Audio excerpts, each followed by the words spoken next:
Yeah, fellow watchers, it's that time of the week again. Born to Watch. Forever the 80s has laid claim to be the best decade of all time. For those of us that lived it, it's hard to argue.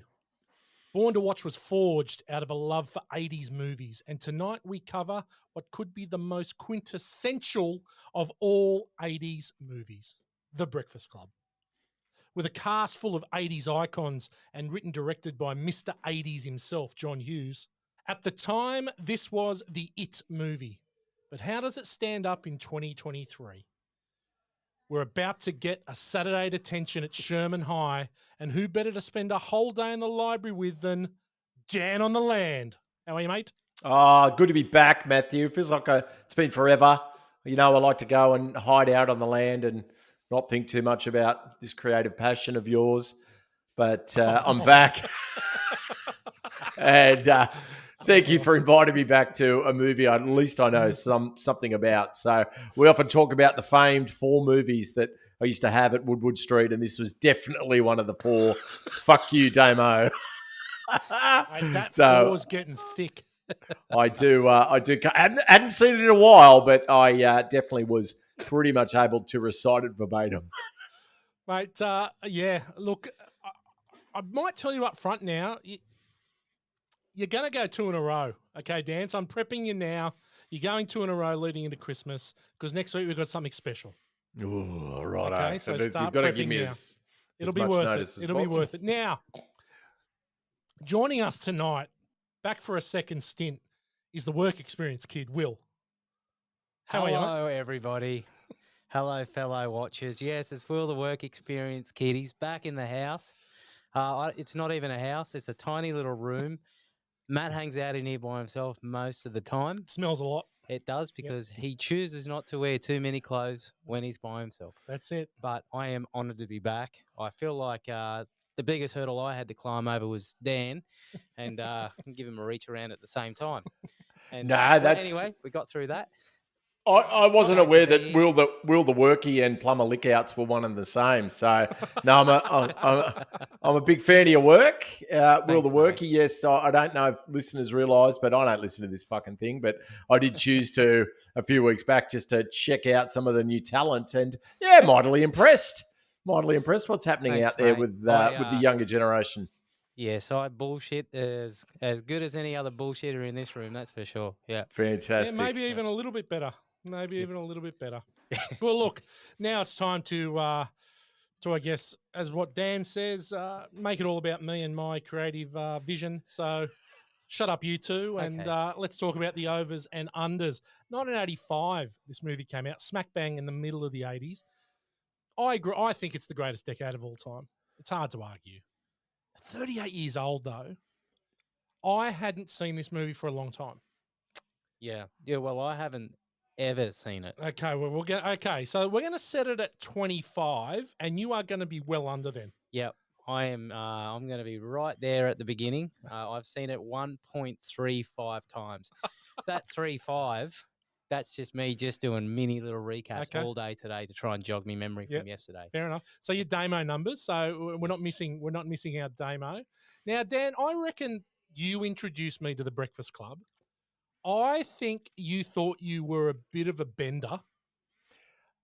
It's funny you say that. So, I mean, to answer your initial question, I'm way over 25. But I was struck by, obviously, it deals with 5 stereotypes, you could say, that or archetypes that were used. But it was hard for me to really choose who I was in the film, because if I look at all of them, I mean, I'm kind of the rebel. I'm kind of a bit bender, but then I was the sporty kid too, so I'm kind of Andrew. But I was also the hot chick, like I was, and I'm also, that super cute hot chick bloke.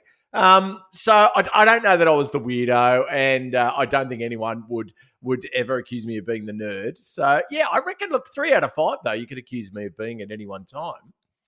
Well, you're 60% of the club. That's just about you, isn't it? That's it. Generally. But generally, yeah, I've seen it heaps. I haven't watched it in a long time, but was pleasantly surprised that my pickled brain was able to anticipate what all of the characters were going to say before they said it. So it definitely holds a place in my pickled heart. Yeah, look, you did introduce me to this. As you said, this is one of the 4, which is now slowly becoming about 30. It's a bit like your top 10 movie list, Dan, your top 4. And look, watched it at your place. Haven't seen it a lot. I'm well unders. I'd be under 10 on the breakfast club. Wow.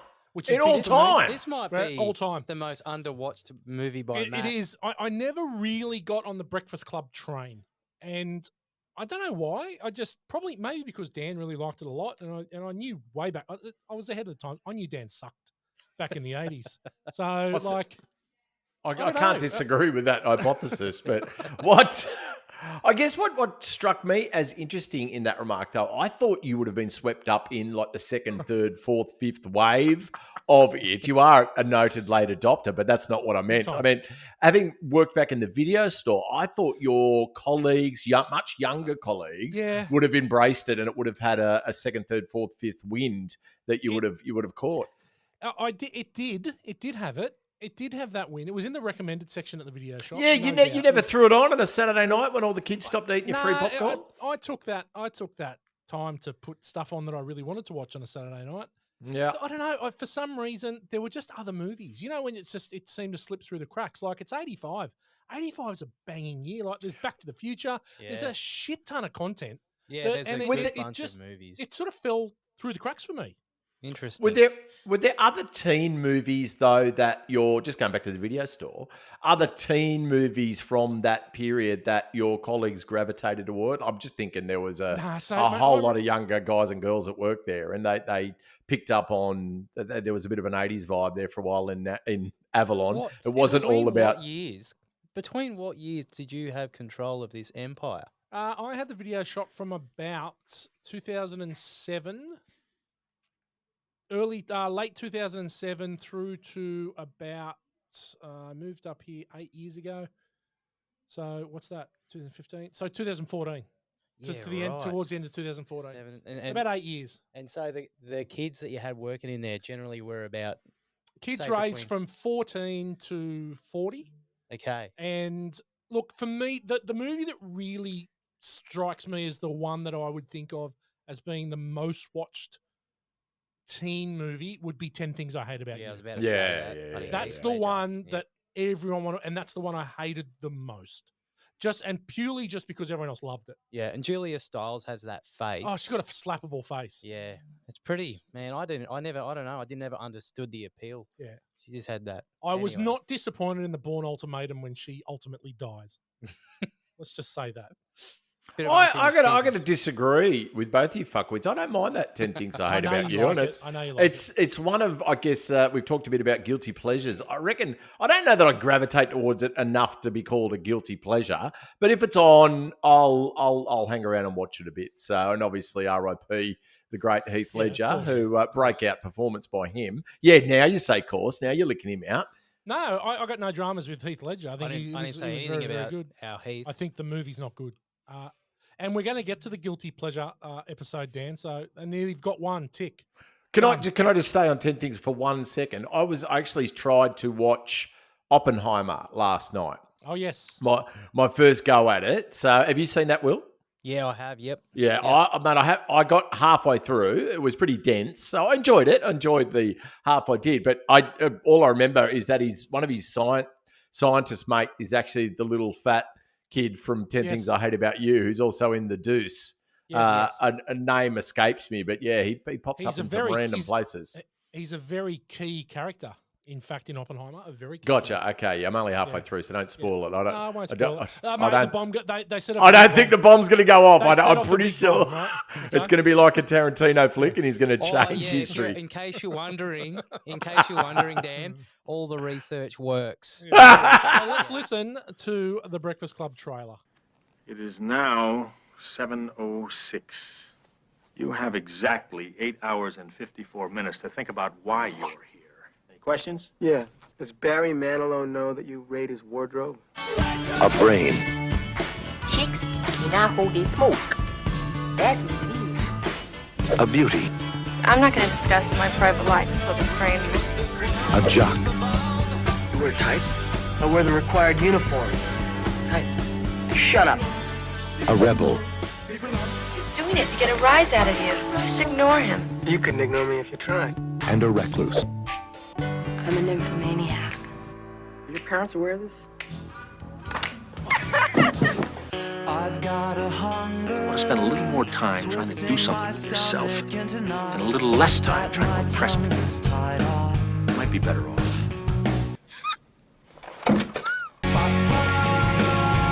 Yeah, I consider you guys my friends. Not wrong. Being bad feels pretty good. You see us as you want to see us. In the simplest terms, the most convenient definition. Sincerely yours, The Breakfast Club.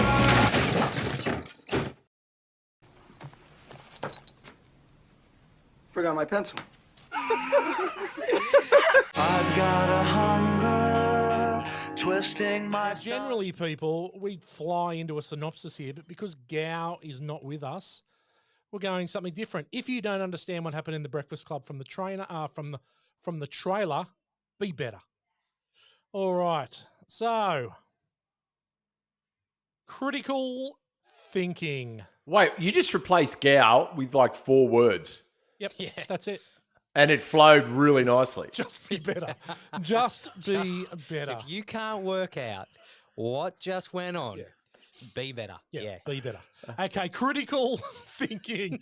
All right. Now, The Breakfast Club, IMDb has this rated 7.8 out of 10. It's got a bigger rating than National Lampoon's Vacation. All right. Wild. Certified fresh, 89% on the tomato meter with a 92% audience score. So it's universally loved. Okay, we've got a couple reviews here, and the world has gone topsy-turvy because our good mate Wayne Kerr of the Chicago Reader, old Davy boy, he's a good review for a change. John Hughes' 1985 film seems meant to explain 80s youngsters to yesterday's youth and comes to the comforting conclusion that they're just as alienated, idealistic, and vulnerable as the baby boomers of the 1960s. Oh, Davey. Davey. Any way to get a boomer call in there? Yeah, 100%. He still is fundamentally a spiteful prick. Yeah, he is. He certainly is. There's nothing super positive. Even when in he's that. trying to be positive, like, give it a little rap, he's still throwing the knife into someone else. He is. He'd be a shit to be married to. Once a cur, always a cur, eh? That's it. So it's interesting. So most of the actors in the film would be Gen X, but there are a couple of leftover boomers too. So you'll probably get into it. But old Johnny Bender, he doesn't look 18 because he's fucking not. He's 50. So it's interesting. So Okay. Well, Yoda. Well, Club. Wow, interesting it is. Do not. There is no try. I'm not going there with that one. I haven't had enough practice with the Yoda. Okay, so the bad review, Paul Atanasio of the Washington Post. Taking place almost entirely in one room, The Breakfast Club is kind of a movie and the kind of play that's hardly seen anymore. And good riddance. Wow. Yeah, that's spiteful. And it's also economy of words. It is. That makes it even more poignant. It's really pointed, isn't it? I can't even be fucked giving this any more stick. That's right. Yeah. It's almost just like, just be better. Yeah. If you don't understand the trailer, just be better. That was the more intelligent version of what you said about the trailer. Yeah. That was incredible. Okay. Well done, gentlemen. Ordinary people. Again, one of Gao's categories that slipped into my wheelhouse. Let's see how much quicker we can do this. Judd Nelson, Bender. Mr. John Bender. Bender by name, Bender by nature. 85 really gets started with the Breakfast Club and St. Elmo's Fire, and he is a key component of the Brat Pack. Now, funnily enough, though, for someone who was such a key member of the Brat Pack, does fuck all for really the rest of his career. 91, he's in New Jack City, but his peak is really 85, and from then on, he's a jobber. So he doesn't do a heap. I think there are a lot of personality issues there. I think pretty much everyone associated in the back room and affiliated technical staff thought he was a fuckwit. So I don't think that helped his job prospects post St. Elmo's Fire or with this. But yeah, it's an interesting performance. We'll probably circle back to that. But yeah. He's it is. That's a good way to put it down. It is an interesting performance. Okay, Molly Ringwald as Claire, the uppity snob. Yeah. Starts in 79 and 80 with two of our favourites, Different Strokes and Facts of Life. Now that's a 1-2 punch to get your career off with. You take the good, you take the bad, you take them on. There you have the Facts of Life. Yeah, I was waiting. The Facts of Life. That's it. Alan Thicke at his best, mate. He's fucking. He's so. Will, what's your favourite '80s theme song, TV theme song? This is because this is not a natural space for you either. So, No, is there it's any not. that really know? Is there any you've picked up? Yeah. It's the one that ends with sha-la-la-la. That's family. What will we do, baby, Yeah, without us? What will we do, baby? Yeah, that one. Mate, what a banger. It's got everything. Yeah. But then at the end, it's da, da, da, da, da, da, da. Sit, Ubu, sit. Good dark. Good choice, Will. Yeah, good choice. Good one. That's a good one. Yeah. So Molly Ringwald is she is the 80s darling, right? She really is. 84, 16 Candles, 85 Breakfast Club, 86 Pretty in Pink, all John Hughes. She was his muse. Actually had to move on from her because it was getting a bit too Ringwaldish. Right. But she was an absolute megastar in through that run. She was probably the biggest. She was the dream girl. And it's fair to say that her style is perhaps not the dream girl in movies today. So she's more of the manic pixie dream girl, I guess. You're the actress from Almost Famous, Zoe Deschanel. Yeah, like the almost like they're completely hot, but given enough relatability that you think you might be able to pull that sort of manic pixie dream girl. But that's more where I would pigeonhole Miss Ringwald rather than the out and out quintessential hot chick. It's different. It's not an absolute 10. Like there seems to be a prerequisite for today's stardom. Like exactly. Yeah. She probably wouldn't make it today. No, I don't reckon. Like it's funny looking back at 80s movies and just seeing how kind of generally unkempt people look in comparison to today. Yeah, where completely. Everything is like filtered out to a molecular level. For sure. Where like back in the day, back in the 80s, stars still look like people. Yeah, people. Yeah. Like, if you were a half attractive guy in your year at school, you could possibly have beaten home and away. Yeah. You know what I mean? Because you were like... Well, Damo's a good example. It is. He had a crack. Milkshake Man too. Yeah, apparently he was a world-class milkshake sipper. He could suck it and blow it like no one you've seen. Yeah. Now, but Dan, 94, she stars in probably what I probably liken her more to now, which is the miniseries of The Stand. Yeah, our favourite. She plays Franny Goldsmith. Yeah. And it's that I just watched that again recently, probably a month ago. It's really, really good. So much better than the trash that we got last year. I was so shattered with what they served up on Amazon because I quite like Skarsgård. I quite like him as an actor, and he's a dish. He's another one that wouldn't have known what to have done with him back in the 80s. He was way too handsome. And saying that back to Molly Ringwald, like he would have. And I don't want to merely stay with the chicks, but Judd Nelson, I mean, he's not a heartthrob looking dude. He's no Chris Hemsworth. Emilio Estevez is the boy next door. I mean, as is Anthony Michael Hall. It was just a different way to cast films. And who's to say it was better or worse? I probably think it's better. But from what Will was saying, it's the flawless humans is all we're served up now on the screen. It's quite funny though, because within that Brat Pack, you've still got your Demi Moore, your Rob Lowe, who are quintessentially beautiful humans, right? Well, they're two of the most beautiful people ever created. Yeah. Have you seen Rob Lowe now? Mate, he's still hot, still smoking. Yeah. I've got to say, he's got an incredible podcast, Rob Lowe. Yeah, right. He's really clever. Yeah, I have heard that one. So yeah. incredible. He's another because he was a bad boy. He's he used to be right into everything, Everything, and that's all right. his guests bring it up. Like, oh, I remember you back in '88 at the the Shadow of the Morning. Podcast with Bert Kreischer Yeah.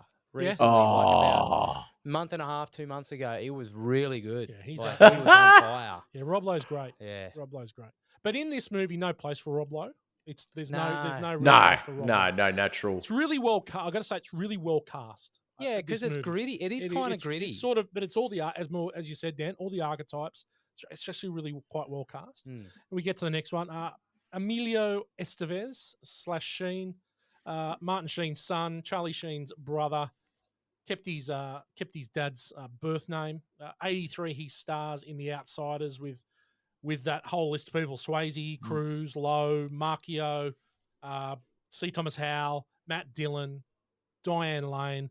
The S.E. Hinton novel adapted that everyone read at school. It's a great movie still today, really, really good. But what a way to start with that one. Then he's got the 85 double with Breakfast Club and St. Elmo's Fire as well, which there's two of them in this movie with that. 88 obviously stars in Young Guns as Billy the Kid, which is a wasn't that a thing? That's Well, my what's earliest memory? yeah? What I was going to say that's on your radar. Yeah. I used to watch Young Guns with the brothers again.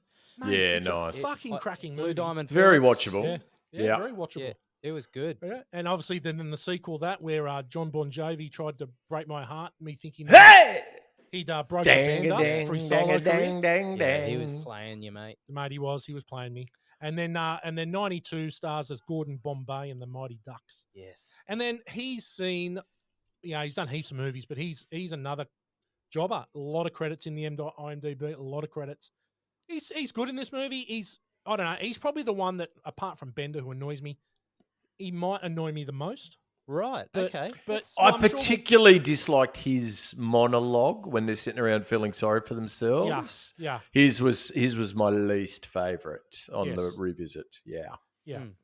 So the one of the It girls, Ali Sheedy, who plays Ali in the movie, the creepy sort of gothy weirdo who comes out of a shell and suddenly becomes normal when she gets a bit of makeup on. Started in very early 80s with Hill Street Blues and St. Elsewhere. Two crackers, Hill Street Blues, probably in the top 5 themes of all time. St. Elsewhere's where Denzel Washington cut his stripes. 83, War Games with Matthew Broderick. Saw it at the movies. Great movie. Really, really good. Do you want to play a game? That's it. Yeah. 85, she's in the Breakfast Club St. Elmo's Fire double. And 86, Short Circuit. Now, that's a run. And she always plays that sort of a bit girl next door-ish. She's not quintessentially beautiful. Yeah. But, she looks pretty good at the end there. Yeah, she did. She looked pretty good at the start. I thought she was heaps hotter when she was a freak. I agree. Yeah. I agree. That's right. She's way more interesting. at the Way more start. interesting. Yeah, way more interesting. Okay, then we move on to Anthony Michael Hall, who we talked about a couple of weeks ago in 83 for Vacation. This guy, and I reckon this guy's had the best career out of all these guys. Yeah. All right, so you got 83 Vacation, 84 16 Candles, 85 Weird Science, which if you've not watched it lately, go back and watch it. It's a movie that could never, ever, ever, ever be made again. Kelly Be LeBrock. made again. Kelly LeBrock. Oh God, so hot. Mate, why she married Steven Seagal, I got no idea. Oh, Do you remember in Hard to know. Kill? Remember in Hard to Kill when he's in the coma and she looks under the sheet at the size of his dick? We're yet to do a Seagal movie. Oh, that's criminal. We are Criminals. We are yet to do a When are Seagal you movie. guys going to devote half an hour? Dan, when are you devoting Oh, half an hour? Nico above the law. Oh my God, we need to go back there. We've got to. I reckon what we do, we just do a Seagal rewatch and just go. He's the first 5 movies. Genius, are absolute genius. Excellent action movies. Yeah. Yep. Eminently rewatchable, as good as anything in the 80s. Yeah. They're fucking good. But my God, I think his ego comes into play in post movie number 5. Now I've got to say, one of the best things I've ever seen in my entire life, Steven Seagal, Lawman. That's a TV show? It is a TV show. He is a marshal in real life in his hometown. I was about to say And yes. oh My God. And it's like it's got bits of him playing in his band. No, it is Oh, he shreds incredible too. He stuff. shreds. The last 20 years have been the wildest Oh, ride wow. of egotistical self-indulgence I've ever seen. Yeah. Have you seen the footage of him with some absolute dictator from a borderline third world country eating the carrot in the black suit with the ponytail? Mate, it is peak, and I mean peak pop culture moment. It is Fantastic. the most. He is a ridiculous human being. He's a Steven yeah. Seagal. That is a good. It can't be said better than that. He's a ridiculous. What a human great being. country, though, where you can actually be a volunteer marshal and go and strap on a gun and just play a cop on when you can be fucked in the afternoon. He's teaching all the other guys like firearms training and self-defense training. Mate, it is. We need to do next year. We're going to do a Steven Seagal Lawman review. Yeah, it is love it. Incredible TV. Yeah, now, I mean, I don't mind if you guys just do a biography of Steven Seagal. We may like just start from the start and just take us on the. Do we Steven just Seagal we devote journey. a month Seagal month? Oh, that'd probably dip the ratings a little heavily, but I'm here for it. There's about six people that love it. I'll stick around. Now, Anthony Michael Hall has had a career revival on TV. He was in from 02 to 07. He's in the Dead Zone for 81 eps. It's a adaptation of the Stephen King novel, which was a movie in the 80s with Christopher Walken, and it's great as well. A guy with telekinesis or whatever, and it's really, really good. Should definitely watch that. But I think he's probably had the best career out of everyone. Yeah. Personally, last and but definitely not least, could almost steal the show in the movie is Paul Gleason as Vernon, the principal. Now, one credit stands out. He's in the movie for about 9 minutes screen time, if that. 1988, Die Hard, Dwayne T. Robinson. He's the captain. He's the captain of the police, and mate, he's fucking hilarious. I think they're shooting at the lights. Yeah, but look, I forgot, and I hadn't seen this for so long. I actually really like Vernon, and you could never have a teacher like that. He is belittling and bullying and threatening, and he's just a general cock. Yeah, he's menacing, to be honest. Yeah. He walks in there and just like, I get it. You're working on a Saturday and not just a couple of hours. Yeah. 8 hours and 36 minutes or something. He declares that these guys are going to sit there for. Yeah. What principal goes in on a Saturday? No, fuck that. No It's wonder a he's angry. flawed system, that's for sure. Yeah. All right. Now, the budget of Breakfast Club, $1 million. Estimated box office of 52 million worldwide. That's a pretty hefty return. It's pretty good. Yeah. 52 times. Yeah, that's almost. Well done. Yeah, that is a plumber's markup. Yeah. Now, it won the 2005 MTV Silver Bucket of Excellence. Wow. Yeah. Yeah. See what I did there? I feel like Snoop Dogg handed that out. Yeah, I reckon he did. I reckon he was stoned when he did it. I reckon he was stoned when he did it. All right. Well done, gentlemen. We'll go into 1985, Hit, Sleeper, and Dud. Wilbur, you got anything for Hit? Yes, I do. I've got two, but I'm only going to give one. But Okay. I'll put one in parentheses. We can do that. All right, excellent. That's brackets for all you idiots out there. Okay? F-wits for all you F-wits. All right, my hit, and it's only because of the memes, okay? And I know you guys have poo-pooed it already on this show, but it's the Goonies. Yeah. I absolutely loved that movie. Oh, that's good. I like that you like it. I will still stop and watch it if I catch it, if it's on or whatever. It happens to be on TV maybe once every 5 years, but I'll stop. There's so much goodness in that movie. And it's a sweet movie. It is. It's look, you know what? I reckon in our first 15 or 20 episodes, we're finding our feet. Yeah. We were, and we were probably a little harsh on some movies that we didn't need to be. Oh, you had to find your footing in the industry. We did. We had to find our foot. We had to make a statement. Yes. Yeah, you're not going to be toppled over by sentiment alone. We are not. No. So I get it, but my big brother Garth, he used to make me do the truffle shuffle at the bottom of the I was a heavy set kid at the time. That's funny. And just yelling out like whatever he is that Baby Ruth guy. You know, Yeah. does he even have a name? Hey, you Hey, guys. Baby Ruth. Yeah, Yeah. that guy. Oh man, it's just good memories. But I don't know. I won't take it unless you guys have got it as well. But I'll mention. I'll jump on Go. the back of someone. In my brackets, I've got Back to the Future because Yeah, of course. it's just a cannot go without saying. It's almost a that's flawless dead set movie. hit. Yeah, Almost it a is. flawless movie. Yeah, and again, anytime it's on, you stop and you give it your time Absolutely. because Absolutely. brilliant. Two brilliant movies from that year. Well played. Daniel, hit. Yeah, good call there, Wilbur. I have gone a little bit different, but a movie that I'm very fond of, starring Roger Moore, and Christopher Walken. Yes, A View to a Kill. So Bond from 1985. So Bond gets derided a bit in the 80s. It's not really known as the sweet spot for Bond until Timothy Dalton and Pierce Brosnan came in and tried to harden him up a bit, and then obviously into the most recent iterations, which have been very well received. But I remember A View to a Kill very fondly. Grace Jones, super hot. Alison Doody, very young Alison Doody in that one. Yes. But I actually saw it down at Wilson's Promontory, which is the southernmost point of the Australian mainland, on an outdoor movie screen at a campground down there. I was there with my friend Andrew Mulcahy and his family, and we went and watched it, and loved it. And whenever it's on, I'll go back to a couple of scenes in there. I love the skiing scene at the start, and it's just a Bond movie that I would always go back to, and especially some of the Roger Moore ones are fairly tepid, but I did very much enjoy this one. And a great Duran Duran theme song. Of course, and with Bond films, obviously the Broccolis put a lot of steed into who's going to be singing the theme song, and Duran Duran 1985. You don't get more 1985 than Duran Duran, so they will hit a home run, I believe. Incredible It's a view lyrics. to a kill. Yeah, incredible lyrics. Meeting you with a view to a kill.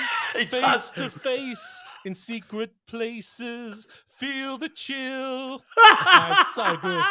Nightfall covers me.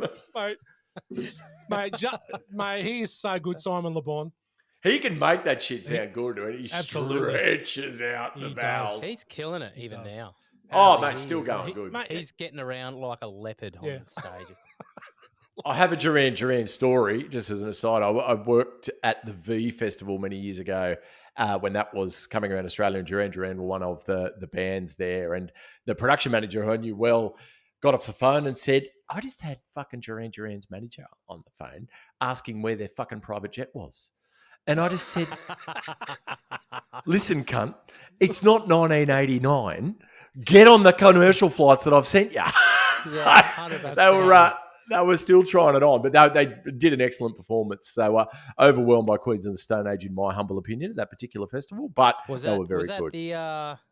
Were you on the Gold Coast or in Sydney at the time? No, that was in Sydney. No, at Centennial Park. Yeah, did you go to the Goldie one? Okay, I went to the one with the Pixies and Beck, and oh man, the Pixies were the highlight. Absolutely, dude, incredible. Fat Frank Black. He's a bit of a Pixies guy. Yeah, he's in his time. Back in the day, the G was force-fed good music. Will, he didn't like it because he does. Yes, he doesn't like music, but he was fortunately for us, he was force-fed some great artists. He back likes in the day. music. He doesn't like loud music. Right? He doesn't like loud music. If you go to a concert with Gow, it's one of the best things you'll ever see. Does he bring his own earplugs? Mate, he's out of his element. It's the best. All right, He my sucks. hit. Hang on, sorry. Can you pause there? I'm just going to grab another beer. Yeah.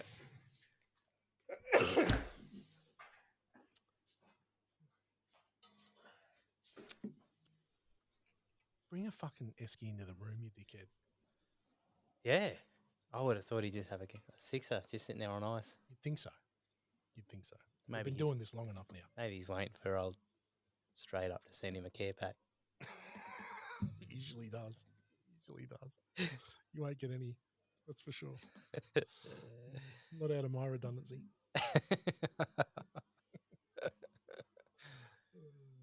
Oh, shit. You're killing it tonight, Wilbur.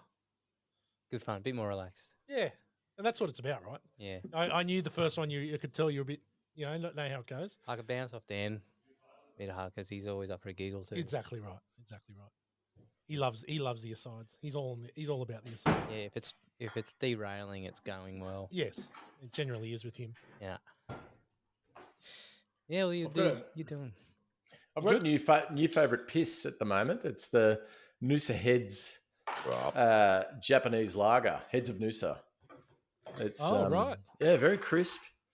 Very nice. good piss. I have been enjoying the lagers these days. Yes, it's when summer the hot comes weather. on. Yeah. I just polished off some Asahis over the weekend. Really? Never You go know wrong. what I smashed? You know what I smashed on the weekend?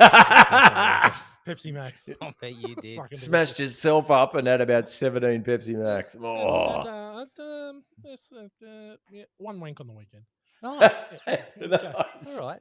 Okay, so my hit for 1985, Clint Eastwood's Pale Rider. Is that so? Did you say hit? Yes. You're giving that hit. I'm giving Pale Rider a hit. Wow. I love the late Eastwood westerns. And when I say late, I mean like from the 70s on, like Josie Wales, Pale Rider. You know, they're all great. They're really, really good. So this one, it's the same story every time. Mysterious preacher protects a humble prospector village from a greedy mining company trying to encroach on their land. Is Love his a bit of wife clip. in this one? She is not.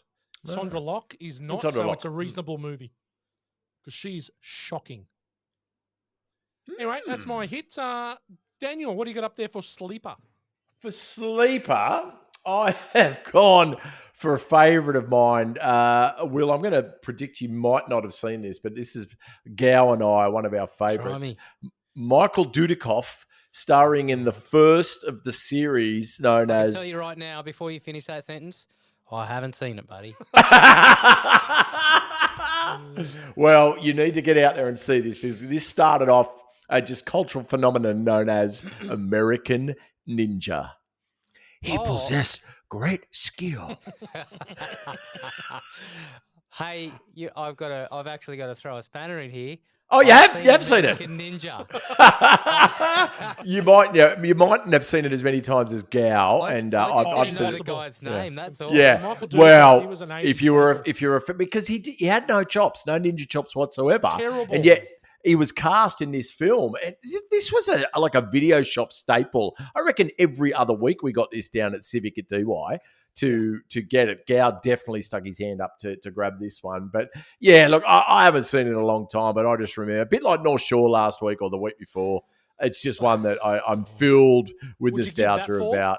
I probably fucking would, because it brought me so much happiness. So One of the shittest ratings of all time. oh yeah, I got some feedback on the line. So yeah, Yeah, you did. there was an S. Nixon from Coleroy who was particularly displeased about the discrepancy between that and my rating for Rambo. Go Yes. figure. Yes.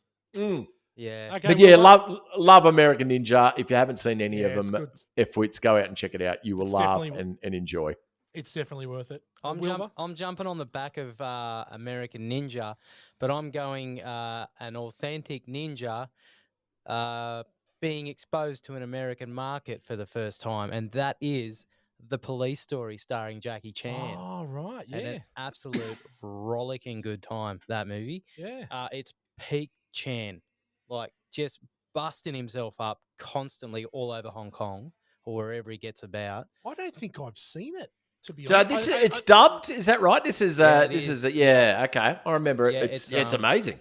Yeah, it is. It's what I've written here: real stunts, bad dubbing.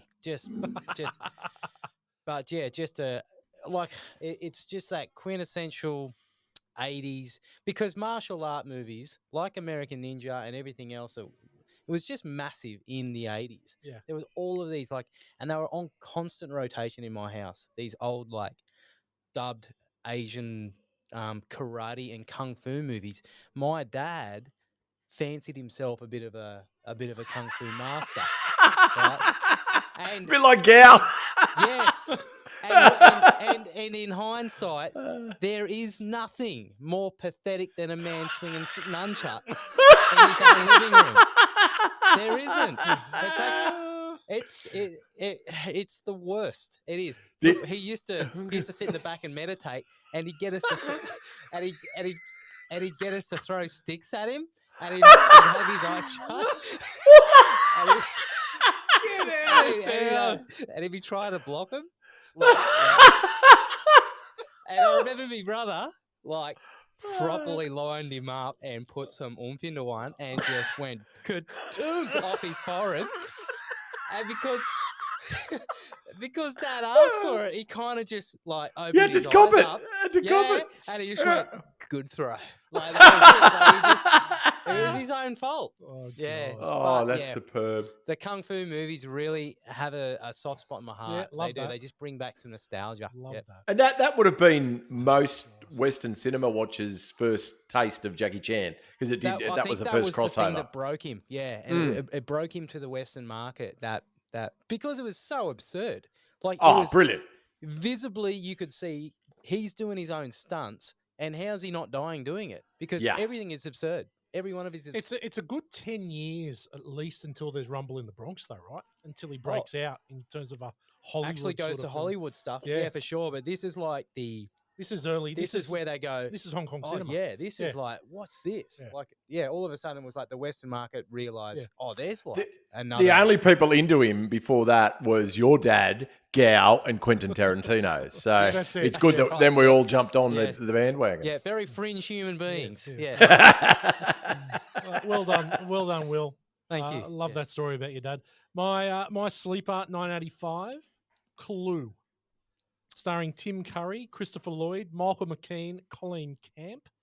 Based on the Cluedo game or Clue game. Oh, no kidding. Six guests are anonymously invited to a strange mansion for dinner, but after their host is killed, they must cooperate with the staff to identify the murderer as the bodies pile up. It's very funny. Miss Moneypenny in the library with the candlestick up the That's shit it. up sort of thing. That's it. Yes, in the blurter. And...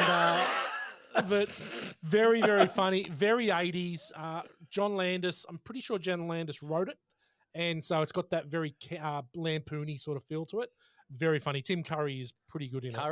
Curry's a legend. Did he pass away recently, Tim Curry? Did I say that? He's still going. I think he's still going. Okay, I beg your pardon. Someone out of... moved on to transsexual America, Pennsylvania. Yeah, no, that's someone out of that film, Rocky Horror, did pass away recently. I thought it was him. So sorry for death riding you, Tim Curry. But yeah, one of your castmates didn't make it. Not yet. Okay, and dud for the year. Wilbur, what do you got? My dud for the year is, just a blatant, dirty Indiana Jones ripoff, which is King Solomon's Mines. Yeah. I watched this. Richard this Chamberlain 2 months ago. Yeah, Richard Chamberlain, Sharon Stone. Yeah. Very young Sharon Stone. Yeah. She looks amazing in it. And I watched this a couple months ago. I tried to introduce her to Isabel. God, it's bad. Yeah.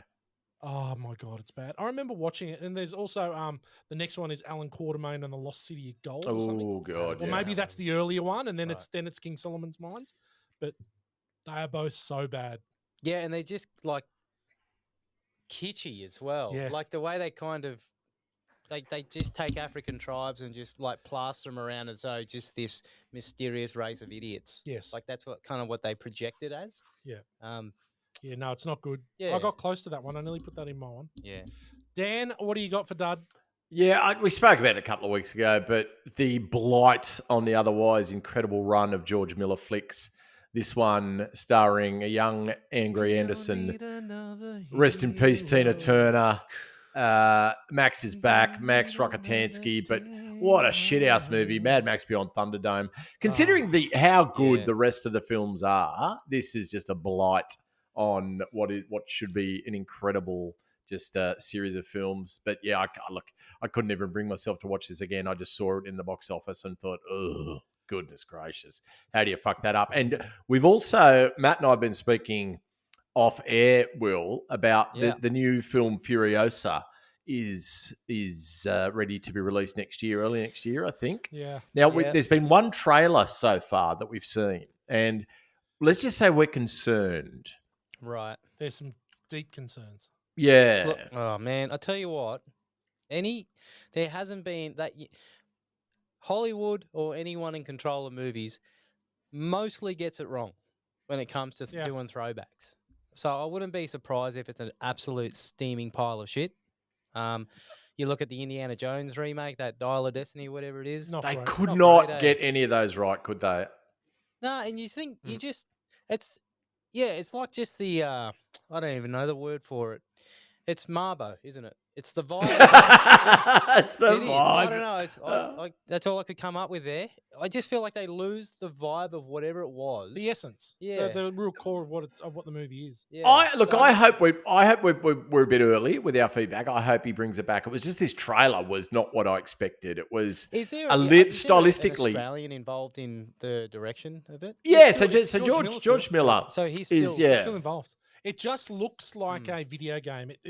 Whereas the beauty of Fury Road was that it felt really real. Yeah. And it felt like a lack of CGI, but we knew there was. Yeah. This really feels like it's the opposite way. Yeah. It's man. There's a reliance on it.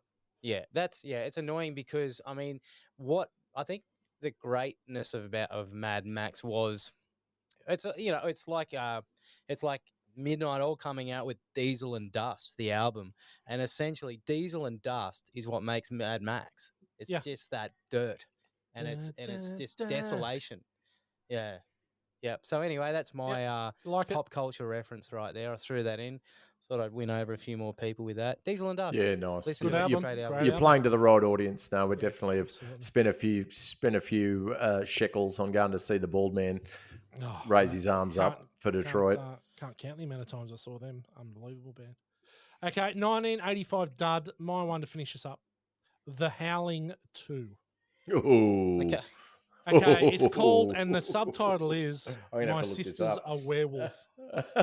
A man discovers that his sister was a werewolf and helps an investigator track down a gang of monsters through the United States and Eastern Europe. Now, I've got to say that the original Howling is a really good flick.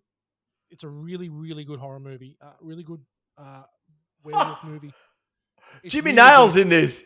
Yeah. I don't want The nobody second else. I love you. She's lying. Yeah. God, unattractive man, Jimmy Nail. But this movie is such a tragedy that, in comparison to the first one, it's shocking. Yeah. Only watch Howling. Don't watch any others. The Aussie one, the Marsupials, isn't bad, but the Christopher, the Howling 3, that just brought That it wasn't back, and bad. it was so over the top bad. But yeah, Christopher Lee, what were you thinking? I know. All right, well done, gentlemen. 6 movies there to watch and 3 to be avoided. Happy hunting. We're going to move into question time. All right, so the 80s American high school experience always seems to be a shit show. How was your high school experience? Now, I know a little bit about Dan's. What about yours, Will? Was it, as bad as theirs? Because they all are hating life, all of them. Yeah. I had a good think about what would my equivalent be of that group that was in that library. And it's funny. I grew up in Narara on the Central Coast, and it was a state school, like a high school, and pretty healthy Aboriginal population as well. We had some a good bunch of Aboriginal mates there, as well as housing commission, and then there was a little bit of like middle class kids as well, and so it was a good little mix, which kind of it led itself to being it was funny. It was not as clear cut, like your groups kind of blended in with each other. Yeah, Like right. I grew up surfing, but I hung out with like sport kids who had just played footy as well. Some of them surfed, some of them didn't. And I think in Australia there was never.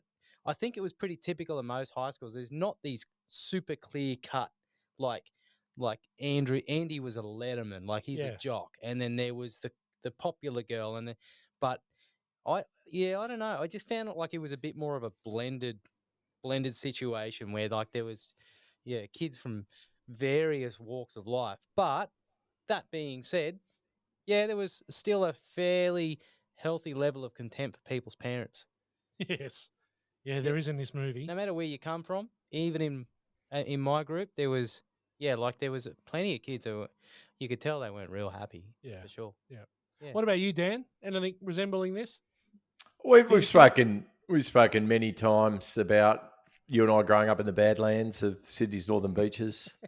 You know, the wasn't always the multi-million dollar suburbs you hear of today. Back in the day, it was a little more gritty, a little more grimy. I mean, I'm not saying fucking Narrabeen, like we're not. No, please don't. We weren't absolute shit cunts, but we were just down the road from them, so there was a little bit of spillage onto us. Look, school I mentioned before, it's very hard. Because I found myself a bit like adored in a lot of these groups. So the sportos, the jocks, I was obviously revered. He's being sincere too. I was the hot girl. I was the hot guy, and then there was.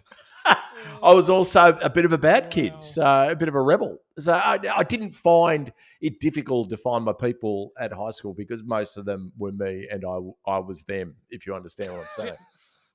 So you basically hung out by yourself. Most of the time. Yeah. I had everything I needed just by myself. I'm just gonna type into Google Translate now, and I'm gonna translate just what Dan said. Yeah. This is the Google Translate. Yeah. Right? I was none of those people in this movie. Yeah. Okay. I didn't fit anywhere, so I just slipped between the cracks. Yep. Right. Yeah. That was Dan. and Dan said he was Dan was reasonable. Okay. He borrowed a pair of undies one day to play cricket. Okay, reasonable. We've been having this argument for 30 years. If they're in the fucking cellophane, they're not his undies yet. All right, they were just a pair of undies that were from the shop. That's it. They came out. Well, yes, it was in his bedroom and they were in his drawer, but they were in the cellophane, so there were no one had claimed them yet. If they haven't been around a ball sack, they're no one's. Danny, I'm a plumber. If I go through somebody's undie drawer. Whose undies are they? They're someone else's. Oh, yes, I can see your point. But the cellophane is what... anyway. So, Dan was a reasonable sports guy. Dan was... He was quite popular, and he was right. He was quite popular with everyone. But the reason he was quite popular with everyone... Pretty hot. The reason he was quite popular with everyone... Pretty hot. ...is because he was non-threatening. Right, yeah. Right? He was non-threatening to everyone. Yep. Now, he was not threatening now. He was not a bad boy. Yeah, right. He was vice captain to the school. Vice captain, or sports something, right? He was a prefect. He was a dork. Right. He wore lycra. He used to go do dancing. He was in musicals.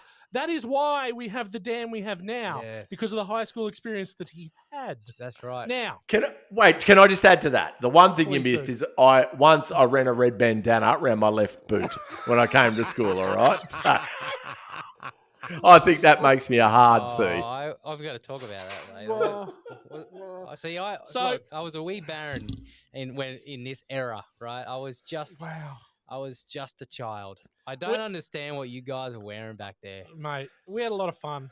Can I just say, Will, it was so much easier without phones, without... Narcissism wasn't embraced. It was you were cut down if you tried to grab too much limelight. You got a cock whack, and you were quickly grabbing some breath. So I think ours was idyllic. Even though it was the Badlands of the northern beaches of Sydney, it was definitely. I gotta say, apart from 1 year when I moved away from the high school for the criminally gifted. To somewhere else, but I had a really good high school experience. I was a shit student. I didn't really study. I had a lot of fun. I spent almost one whole year at the soccer club playing pool with Morgs when it should have been in science, and it was fun. I had a lot of fun. When I did go to private school, and this is the next bit I want to ask, none of you guys would have ever gotten a weekend detention, right? No. God, no. Okay. No. When I went to private school, I got 4 Saturday detentions. Oh, and they were, no shit, the worst ever. They were from 8 a.m. to 12 p.m., so they weren't 8 hours. 4 hours was enough for me to swear that I'd never do it again 3 times. Oh and finally, on the 4th time, I learned not to ever do it again. But the 4th time, I got a Saturday detention, and I was supposed to be playing first 15 rugby at Parramatta. And the panic I had trying to speed from the eastern suburbs of Sydney to Parramatta in time to make my 3 p.m. kickoff was pretty scary. So that was enough to scare me into no weekend detentions after that. But well, you were pretty Andrew if you break it down, because you were the letter guy. You were on the fast track. You had the jacket. Like you were rugby was your ticket out of the Badlands. It was. I didn't cash the ticket. I sort of probably started then to lean a little bit towards Bender, but not quite to his asshole tendencies. Became just anyway. Look, so I would have thought the best way to punish them would have been to make them study or to do something. Yet he says to them, no study, just write a 1,000-word essay, which none of them write. None of them. Interesting. Yeah. You'd make them study, right? You'd make them do something they'd hate. Mate, 1,000 words on those A4 papers with our shit handwriting. That's 8 pages. And old mate Anthony Michael Hall barely does one. No, they took the piss. Yeah. Yeah, Agreed. but Vernon came in with all that gusto. 3 hours he had in him, and then he was already hitting the beers. He was piss and wind. Yeah, he he was. was gusto, mate. He was. What the fuck was in his thermos? That wasn't coffee. Oh, I'll give you the tip. it was tar. That caused some damage. Yeah. Okay, so when Vernon and Bender have their first major blow up, when he gets 50 detentions, Vernon storms out and Bender then lets out this almighty "fuck you." Yeah. And Vernon, does he not hear him, or does he just decide not to hear him? Brushes it off. We've all done that where a person of authority has chosen not to hear our final comment on the discussion. Sure. Yeah. I can appreciate that. Yeah. Okay. All right. Well done. Bender. Oh, I don't want to. I'm getting ahead of myself here, but their first exchange, right? Like Vernon walks in. Obviously, he's well aware of who Bender is. They've crossed paths plenty of times. Bender's just giving him a little rib dig, and then Vernon storms out, basically like, just don't do what I know you're going to do today. Just don't do it. And then Bender gives the line, I don't know what it means, but it was so good. And it was, that man is a brownie hound. What does that mean? Do you think he's like talking about an arse hound? I don't know. That was my take. My take. There was definitely some gay slurs in there that you wouldn't see in a 2023 version of this film. I couldn't get over how sexual this movie was. Yeah. Mate, I had my 14-year-old son next to me watching, because I didn't. It was watch number one. Yeah. I'm like, I got to do this thing. Let's have a look at it. Noah's sitting next to me, and I'm like, the subtitles were on because I was trying to catch lines and stuff. I'm like, I'm trying to fish around to stop the subtitles. He's like, what? Bender's just basically filthy. Proper just bailing up the Miss Popular Claire. Yeah. And like, I'm like, man, flip. Like this, it was pretty full on. That's a good place to go, because last question. Bender has 0 redeeming features. Yeah. He's a shit. Yeah. Shit human being. I don't care how or why. He just is. How does he get the girl at the end?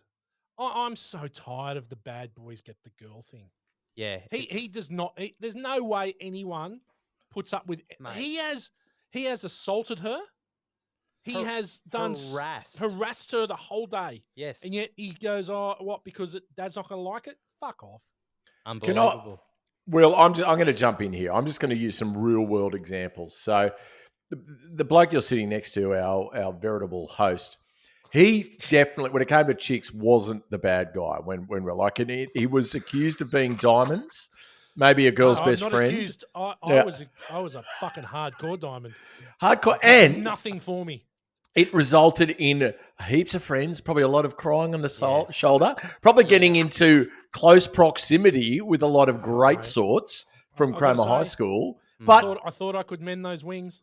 There was no finger boshing, 0. No. And the bad guys, like Gow, were out there just absolutely smashing it. Like, and full on 2 knuckles away he went. Like it was an absolute swordsman. Yeah. Just a swordsman. And so I must say that the chicks would have gone for Bender. I'm afraid to say back in the day, because it takes them a while to realise your great traits too, Matt. Like it's friendship ultimately is better than being a bit hot. You know, it just works just as well.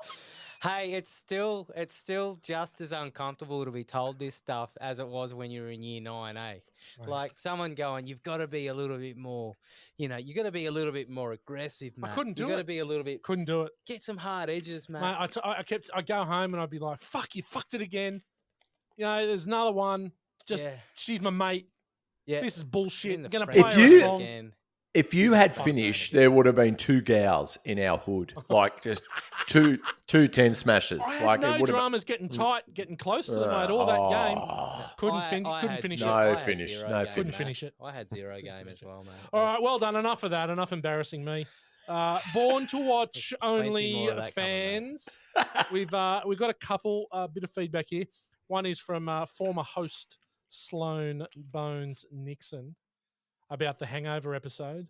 Look, I know the dancing hobbit didn't like this movie and should be sacked. But please, the movie was written so the viewer sat there and said, fuck, I wish I was there that night. It would have been epic. Fair take. Yeah, fair take. And then I've got one more, if I can just bear with me for 1 sec. There we go. Now, this is again about Hangover. This is from Johnny Bull, the original, the OG. Awesome pod crew. I was happily eating a Vietnamese roll with chili, listening to my favourite F-wits when the get both out advice came out. I ended up with a burning piece of chili lodged between my nostrils and the back of my throat. It was. yes. I gotta say, I don't think apart from Damo, Damo has made me laugh the most on this podcast 2 out of the top 10 times. Right. And they've been just in the last few weeks. One is the kick-ass credit song for North Shore, Pull My Leash. Yeah. Literally had an aneurysm sitting in the room watching him do that. When he said the least she could do is get the other one out, I thought I was going to die. I legitimately thought I was going to die. Oh, he's a Man. weapon. He is a special man. Don't let him go. Oh, God. He has got a good take on a lot of different subjects. mate, that I boy. hope you are enjoying yourself over in the US, Damo. You're sorely missed, but we move on. The good, the bad, and the ugly. And we're going to start with the guest, Will the Work Experience Kid. What you got for good? All right. Okay. I like the music. I'm big on music, guys. If you haven't picked it up already. Yep. Simple Minds. Don't you forget about me. Now, in the 80s, there was this thing that happened in movies in opening credits where there was an absolute Banger. of a song.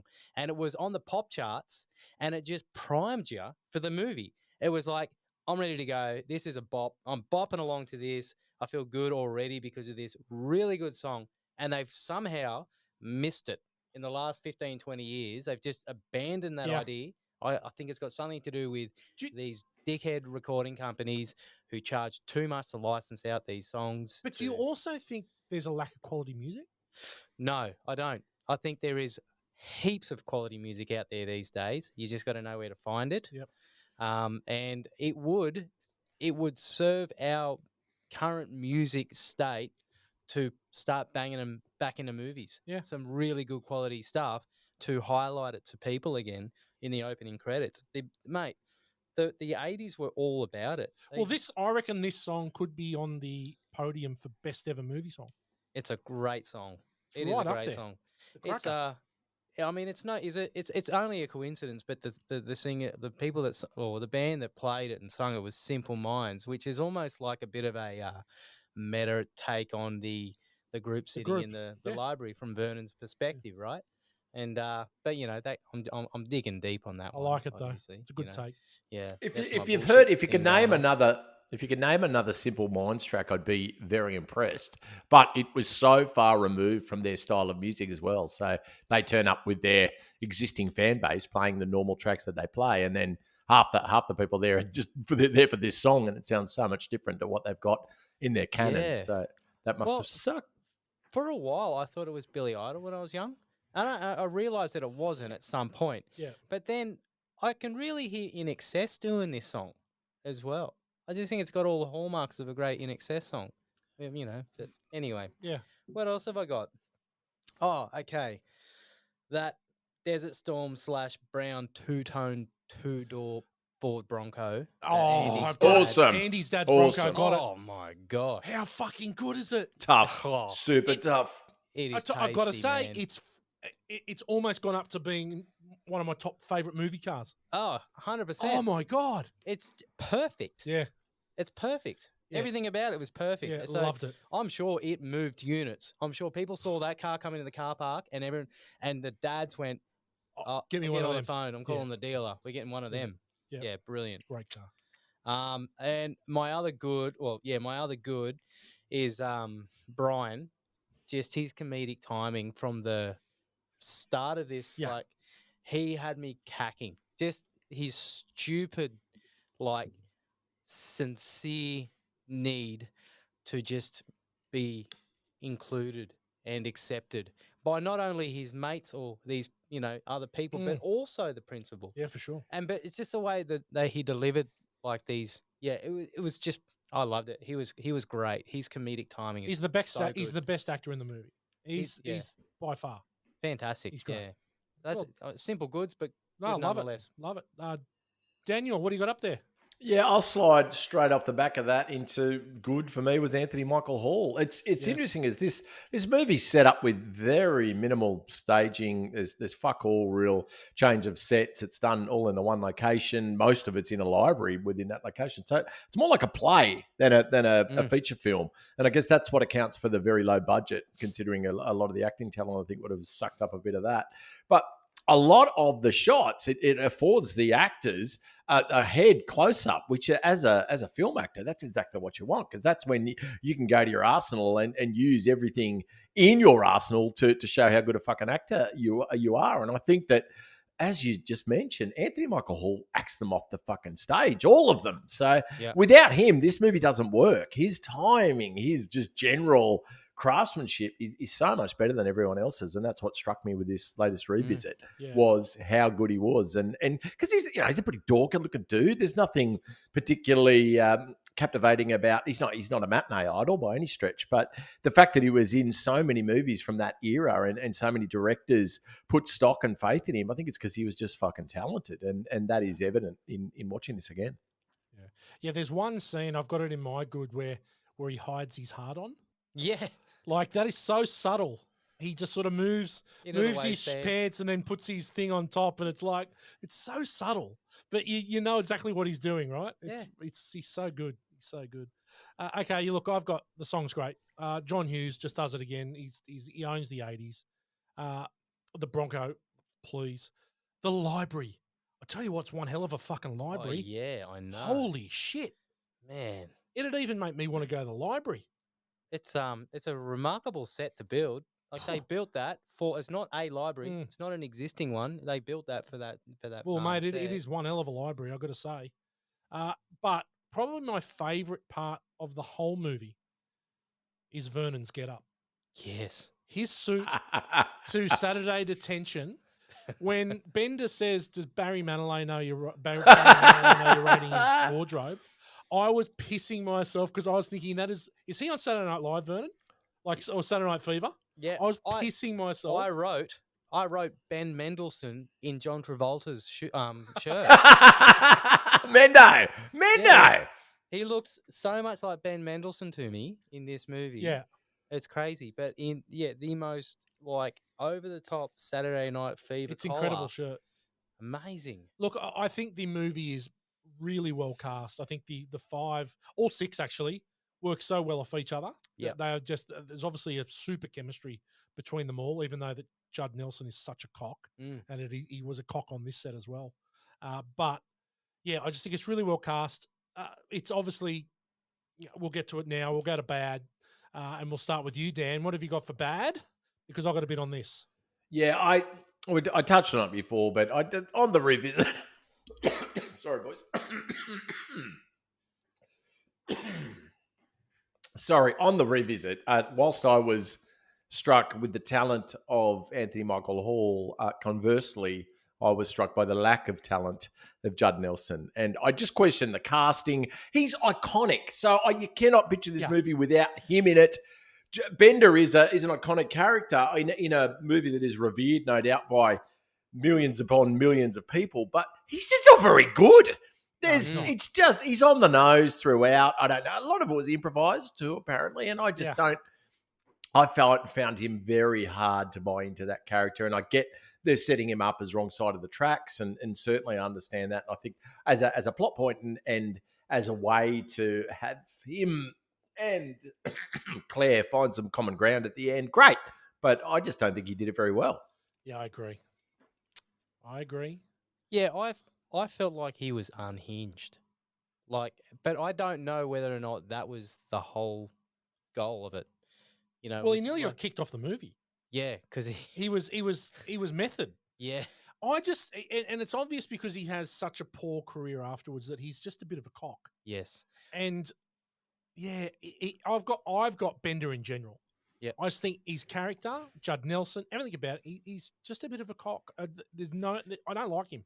We all had that one guy at school, didn't we? Like the one that you were like, man, you've just got to watch yourself. Yeah. Like you don't turn your back on the ocean. But he's also don't a turn pea your back on heart. that guy True. because you're going to get it like taken out the back of the knees by him. But he's also a pea heart because when Emilio Estevez actually fronts him, he wants nothing to do with it. Yeah, right? And then gets the knife out. That's his only thing. I'm like, mate, nah, sorry. And did you pick up Ali reaching in and just going yoink with the knife in the bottom of the Yoink. frame? How good. There's some deleted scenes that never made it to the actual show where she uses that knife to break into teachers' lockers, and then she finds Prince's 1999 album in there, and she uses this line that says, "See, they are human."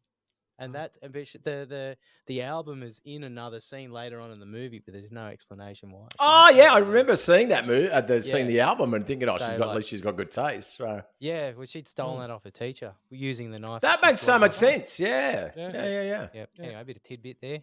Okay, Will, any more bad? What have I got for baddie? Now this is me.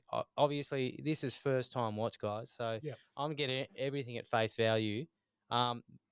To me, the pace of the movie getting going felt like I was also doing detention. It does take a bit. The first 20 minutes drags. Yeah, like it just like I just felt a little bit like, what is going on here? Like it just. Do you think that was intentional? Do you think that the director was? Was he trying to give us an insight? I feel like maybe that was it because it almost felt a bit jarring and uncomfortable. But that's exactly what you feel like when you're sitting in a group of randoms. Yeah. In detention, going, oh man, like how's this all going to pan out? You know. So maybe it was completely intentional, which would make it good. So there you go. I can excuse it for that reason, but I was with you, Will, especially when you consider the rest of the movies we talked about with Good, the Bad, and the Ugly. They're not noted for their dry spots or dead spots. It's just go for a lot of the films that we would have seen out of the same era. So I choose to think that was deliberate, but I agree with you. It was definitely jarring on this revisit. Yeah, and then the only other thing was the dancing montage. Oh, fuck a duck. Dude. It's not ugly to me, but it felt a little too unnecessary. Fuck a duck. Like what was the point? No, there's no point to it. Yeah. Do you know what the point is? If that's not in the movie goes for 92 minutes. Yeah, right. That's all it's in there for. In 1985, though, this would have been one of the only mediums that we would have seen anything like that. So it's not like we're comparing it to Insty or Tickogram or whatever that everyone's on now, dancing around.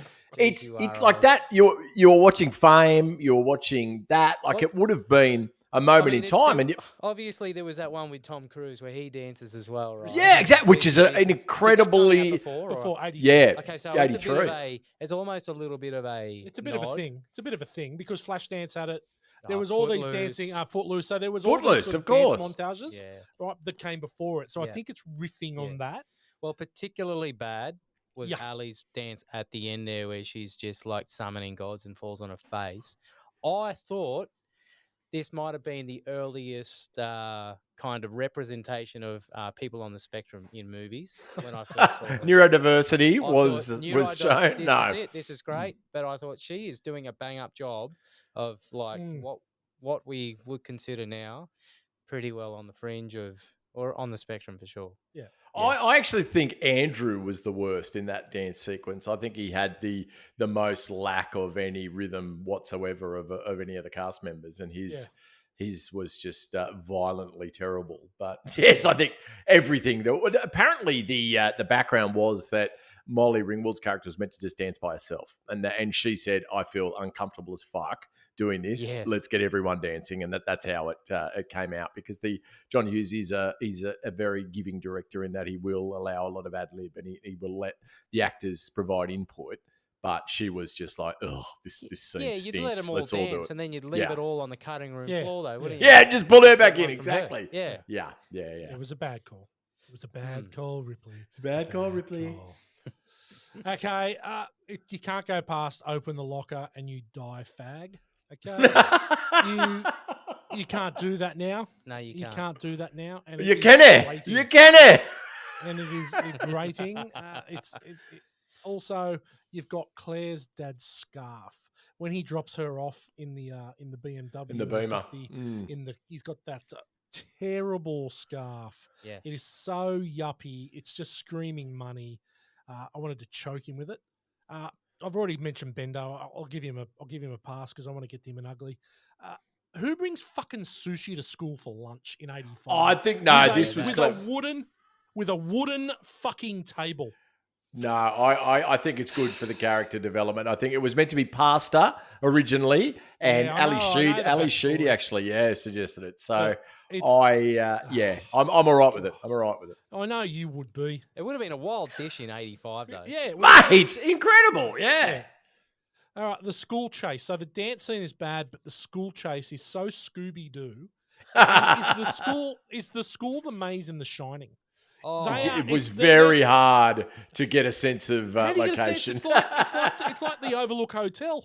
You turn left and it's where the fuck? How are they going to beat him back? Well, mate, I spent the whole time wondering where the Goblin King was because I thought they were doing the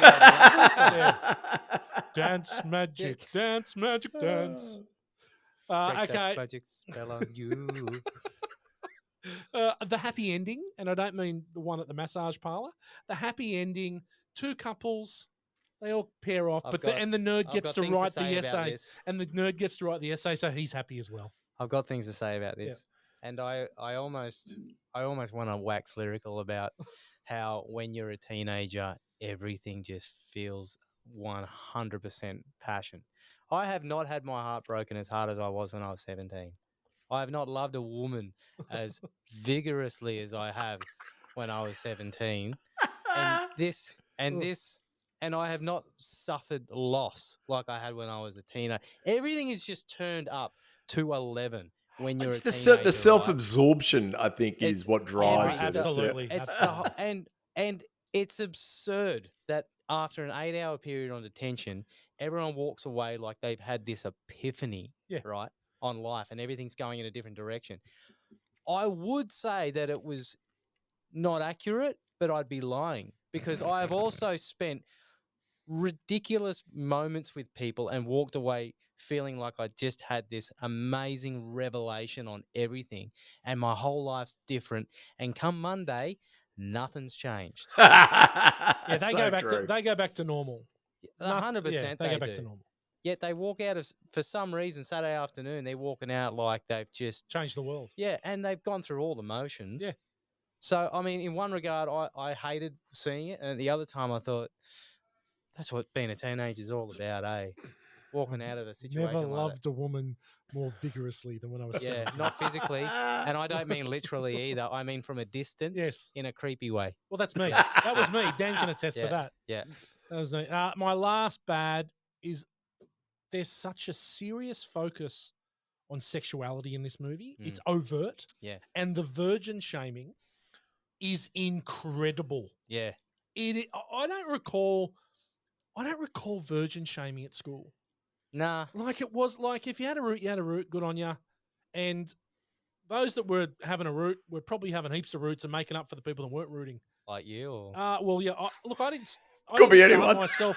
I didn't start myself. I guess my self-investigation until I was over 16 years of age, and we've mentioned this on the podcast before. And I'm quite happy. you to, made up for quite lost happy time, to though. Yeah. to admit that, but I definitely made up for lost time. And when I finally did, pop the cherry, it was a beautiful time. It was vigorous. Yeah. It was vigorous, and it was over very quickly. Yeah. But yeah, I just thought it was too much. It felt too much. Yeah, it was uncomfortable. It was uncomfortable. Yeah. You could feel the pain of Claire just being dragged over the coals Getting about railroaded. have you had sex? Yeah. Like, who gives a fuck? Yeah. She's got red hair. Yeah. Of course she hasn't had sex. Exactly. Her pubes are a flaming ball of fucking right. fire. Genesis 3, mate. That's The it. burning bush. She's not had sex. Leave her alone. You should have a woofy Ted too with those red pubes. Yeah. Anyway, I think we're done. Let's move on to the ugly. I've got Wilbur. Yeah, okay. Wilbur, please. What? Okay, I know the other guys are smoking weed. What did Andrew smoke? Oh yeah, no. Oh my god. What? Oh my god. That's what weed makes you run around doing that, Well, and then that it was laced. It was dumb laced with scream PCP. in the office, and then the glass breaks. Yeah, I've got that. That's pathetic. It's just again, it was like this bizarre departure from everything that was going on, and then it was just like, what are we doing? Am I Hang on a watching? minute. Was Bob Marley and the fucking Whalers in that room with him? It was a Dutch oven that there's like 70 people fucking Mate, having a it bong. was doing bucket bongs in that Fuck a office. duck. It was the Octobong. What? Shout out to Matt Avellano.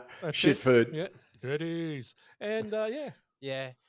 The other thing as well is you're smoking in a library, and then Vernon comes walking back in, chips him about some nondescript bit of behaviour problem, and doesn't know how to smell what tobacco is. Like, get out! I know. Seriously, Vernon has to be questioned. man. Maybe I don't know. Yeah, Unbelievable. All right. Anything else? Let's see. No, I had 5 kids running through the halls. Vernon is deaf as a post. Yeah, he's thick. I don't think And, he gives a shit in the end. Yeah, no, that we've covered it. Okay, yeah. cool. Dan, what do you got for ugly? I just had, obviously on the back of the overt use of sexuality as a plot device, the suggested unauthorized tampering of Claire at the start, Mate. where Bender is suggesting that they get the prom queen pregnant. Definitely That was definitely dead set great. shocking.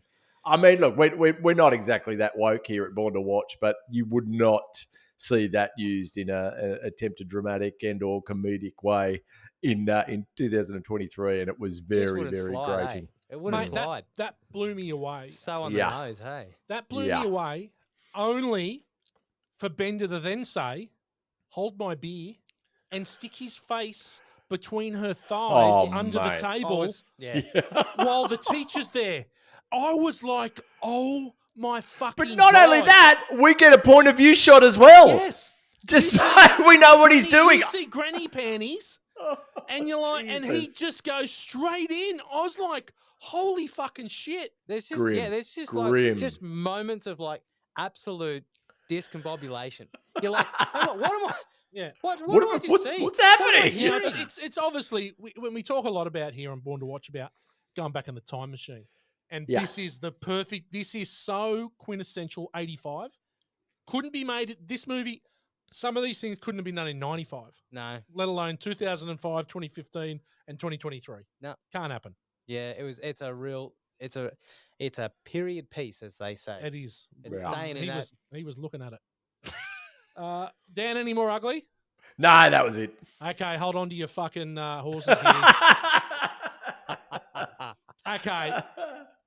Now, catching your own spit.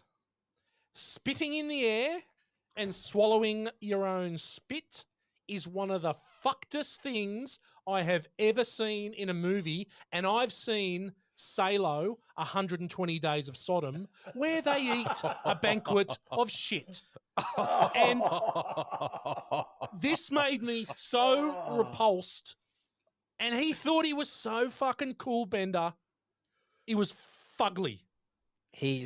I keep going back. There's always that one guy at high school, and it gets to the point where he's just irritating. I'm to be thinking around about it now. all the time. I'm thinking about it now. I'm holding back the dry reach. Yeah, it's right. so fucking bad. Now let's stay on Bender. How many layers do you fucking need, dickhead? You've got 17 jackets on. He would stink. He's got the biggest fucking jacket plus about 3 other jackets. Yeah. Plus an undershirt. Yeah. Mate, he's BO. Mate, not let alone the fact that he comes from a troubled home. He hasn't been taught personal hygiene by anyone. No way. Nobody dependable, that's for sure. Nah. He's had to work it all out on his own. Yeah. Yeah. So he knows he stinks. Yeah. That's why he's wearing all those So there we layers. go. So we've got catching your own spit, too many layers. Let's get the prom queen impregnated. Monobrow. Under the table, pushing his head between the legs. There's 4 uglies for Bender, and I'm not finished. Ali Sheedy's dandruff. Oh, Yeah. I actually did get a little squirmy with that Like- one. Yeah. Now, I know in real life it was Parmesan cheese, right? Yeah. Doesn't make it any better to But me. still, mate, okay, that is so bad. Gross. A really good drawing. Great Incredible drawing. And with a bit of snow, I love it. Not Yeah. dandruff. Yeah, Not there's- dandruff. You do question. You question the choices. Like did they not focus group that scene? You know, Fuck. how does it make you feel? Yeah, nah, not on. It's opposed to repulsion. And Is then, that what it was? And then the last one, the fist pump ending. What the fuck has he got to pump about? That's ad lib too. Mate, if that's what you've got, Judd, Do you know no what wonder you did do you nothing know what it after reminds me 91. of? Do you know what it reminds me of? And I don't want to say it, but Dan, you might even be able to picture it in your head. Eddie Vedder on the cover of Pearl Jam 10. Oh, of course. And he's got all the layers on. Yeah. And he's even probably got a stupid bandana wrapped around his boot too. The He definitely boys had the bandana. that was they weren't sure about their style back then. The first Pearl Jam album, they were That, definitely yeah. strugglers. The old Seattle layers. Still one of the Yeah. best, though. Okay, well done, gentlemen. That's a pretty good, good, bad, ugly there. Dan's quickfire. Take it away, mate.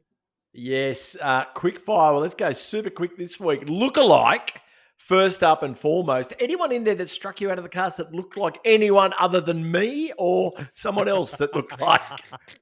I must say that as far as Andrew Emilio Estevez's cowlick that he was running in his do, I've had that hair previously around about 1988, 89. So definitely there was a bit of, I had a few more zits and a bigger nose, but other than that, we were running the same cowlick. But Whitey, anyone else look, that... I reckon you could easily stand in for Vernon. Yeah. You could easily. I actually think you look a lot like him. Yeah, you throw that quiff up. You throw a bit and of you whipped put cream that in bolo tie on that you've been known to wear. This is Yeah. true. You could be a fucking Vernon, mate. That sort of wedding garb for you. That stuff with a hat. I'll accept that. Anything else that struck you as look at my liking? There's no other Dans. Excellent. Wax on, wax off for a scene that's passed over into popular culture, a la Daniel LaRusso in The Karate Kid. Anything really? I mean, you touched on the fist pump. That's pretty iconic, but I don't know that we used to run around throwing those at each other on the field. What about the song? The song, for sure. Yeah, I What think about that is definitely passed over. What The little bit that Bender does about Claire being a fat girl's name, I know that we used to say that a lot. Because we knew a Claire who was not fat, but we just used to say that. This might be borrowed from quotes. I might be stealing out of my quotes. That's fine. But when Bender says, "Eat my shorts," That's very good. it's the first time I heard that saying because I just thought it was Bart's all the way. But No, Bart ripped it off from Bender. Yeah, Bart definitely ripped it off from Bender. It still makes no sense, but it is, it's a deep burn, not that deep a burn. Okay, I'll accept all of those. Yep. Next one is Philip Stuckey, Jason Alexander's character in Pretty Woman, for the biggest douchebag Self-explanatory. in the film. Bender. It's Vernon and Bender, I think, are neck and neck there for a while, but then Bender just finds an extra gear. Yeah, no, it's got to be Bender. Yeah, agreed. Judd Nelson, what were you thinking? Next one, the cast of Caddyshack for an actor or actors that aren't quite sure of the tone of the movie they're in and therefore aren't quite sure of what they're meant to do with themselves. I don't know. I think everyone understood it. Again, Bender's so over the top compared to everyone else, but everyone kind of gets what they're about, the angstiness and the self-absorption that Will touched on. I don't think that anyone seems removed from that. What do you guys think? No one. I think I'm good there. Excellent. Olivia Newton-John, rest in peace. Absolute stunning lady. Australian, was in Greece, can't do a cartwheel for fucking shit. So therefore, a poor display of athletic prowess. Was there anyone in this film that was equally inept at athleticism? God rest her soul. Yes, I do Yes. have one. Go. It is Bender's throwing of the paper ball at the girl that's 3 feet in front of her and misses. Woeful. Idiots. And to think that they would have been able to do that take several hundred times, and that was the best. One. That was the best one. Yeah, I've got Judd Nelson as a dead set theatre kid. Yeah. And even so, the fist pump is so awkward at the end. He's never fist pumped anything before. He's never played in a sporting team. He's never gone, yeah. He's never supported a sporting team. He's never done anything. Yeah, that's a stage fist pump for sure. Yeah. Agreed. It is. Agreed. Oh my gosh. So makes a lot of sense. Absolutely agreed, and I think a good call. Next up, Robot Sentries from the Alien. What's your thoughts on Aliens, the movie, Will? Again, I can't say I've seen it more than maybe 3 times, and I was pretty young at the time. It was at an age that it would not have been suitable for me to watch it. Fair enough. But I do have fond memories of it. I definitely have a visceral recollection of Sigourney Weaver just being a bad bitch. Yeah, and and that's what she is. It's why we love her. No, I think if you had one take out of that film, that's the one to have. In the director's cut of the film, we actually get a little bit more to find out what deep shit these Space Marines are in. It's called Robot Sentries, and it just tells us a little bit more about their predicament. Did we need to know anything more about the 5 at the Breakfast Club, or Vernon, or Carl, or any of the parents, or anything about this film, Matthew? Nothing. Yeah, no. Nothing. I agree. Asking any questions. Yeah. 0. Totally agree. Moving on. Finally, why is Brad Pitt for the actor you'd most like to do the nasty in the pasty with?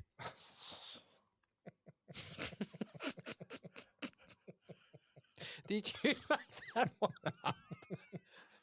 Is that yours, Dan? I can't claim credit for that. I've got a long list of them that I just pull from, but it also, you need to say nasty instead of nasty and pasty instead of pasty, or it doesn't work. Well, unless you're from Cornish. That's it. Well, Morgs has been to Cornwall. Couple of times. Whitey. He's been deep in Devon. Who was it?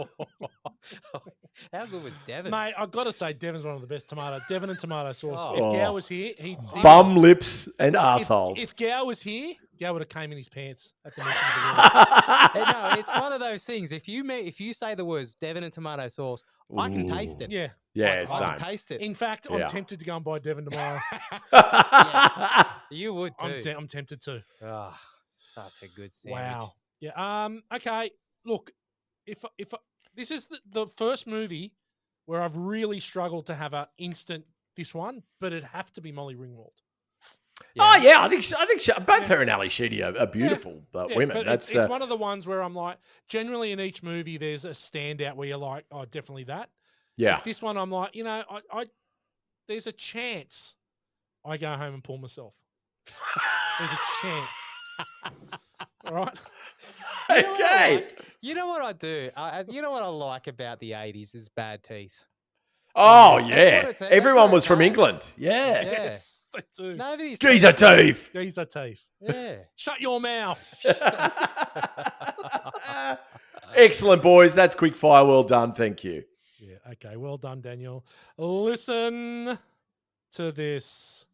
Wilbur, we'll start with you. What have you got there for a listen to this? Right. My listens to this. Look, again, you're being kind to me, letting me go first, because I'm just going to get the lowest hanging fruit here. That's cool. Ali suggested to the producer, or to the director, I should say, the David Bowie quote at the start of the movie. That was her idea, and that was a quote or some lyrics out of the song from Changes. And it was a really. You would have thought I'd written a quote down, hey, to rattle off right now. I'm not that. We can prepared. insert that in It's my post. second That's all right, episode, mate. cheers. That's okay. That's okay. Here's one that really did tickle me, and I reckon I almost feel like it could have been a better movie had this been pulled off. Nicolas Cage auditioned for Bender. Yeah. And I can only imagine him doing a face-off style monologue in the middle of this, just getting real freaky in that library. And it would have been like a young Nicolas Cage just being told, go in there and be a fucking pest, and just seeing what that guy comes up with, man. Yeah. I could have seen him as Bender for sure. Yeah. There were quite a few people that auditioned for it that might have been better than Judd Nelson. Yeah, but man. What else? Simple Minds were not interested in this song at all. They did not want to do it, and they held out for so long. And it got shopped around, and they were like, nah, we really want Simple Minds. And it wasn't until the singer's wife convinced him, said go for it, and it changed their whole life. Yeah. Well, it's a massive song. Yeah, that's me. Okay, Dan, anything for a listen to this? Oh, just a bit of a techno nerdy thing, but they actually filmed it in sequence, which is unusual. But I guess because of the dearth of differing scenes, it was easy for them to do in sequence, probably a little easier than other films are. But one of the amusing things that happened was that Anthony Michael Hall actually grew during the filming. So he starts off shorter than Bender and I think maybe Andrew as well. And by the end of the film, he's taller than both of them. So that happened for him in Vacation as well, where he ended up being taller than Beverly D'Angelo and his sister as well by the end of the movie. So they had to change some stuff. Yeah, they had to make him the older sibling. Him and Molly Ringwald actually were approximately the same age of their characters. So they were both 16, whereas the rest of them were all in their 20s. So I thought that was interesting. Yeah, good one. Good one. Okay, so we did talk about how a lot was ad-libbed. So the whole, where the characters sit at the start of the movie around in a circle and they start to talk to each other, it's all ad-libbed. Yeah. So it's pretty, I love that shit when you find that out. Yeah. When it's not scripted and they're all having a crack themselves. And we talked about the breaking glass. Yeah. John Hughes said that's his biggest regret of the film. I should hope so. It's fucking terrible. It just did not fit, So hey. bad. I tell you what, that sitting around in a group ad-libbing that whole scene is pretty phenomenal that Brian came up with the story that I was going to shoot myself at school. That's not funny. Yeah. The funny part is it was going to be with a flare. He was going to burn his face off in school. Yeah, that's not a good way to go. Man. Yeah. What a statement, let alone the fact that it went off. I mean, obviously the punchline was it went off in the locker and everyone was like genuinely having a giggle over that. It sort of landed Which is pretty why good. that locker is burnt. Yeah. In the opening credits, yeah. But to shoot yourself in the head with a flare. It's not ideal. He's supposed to be smart. Yeah. So we mentioned how big a dickhead Judd Nelson was. He was method and off character. And off camera, he was bullying Molly Ringwald quite a bit.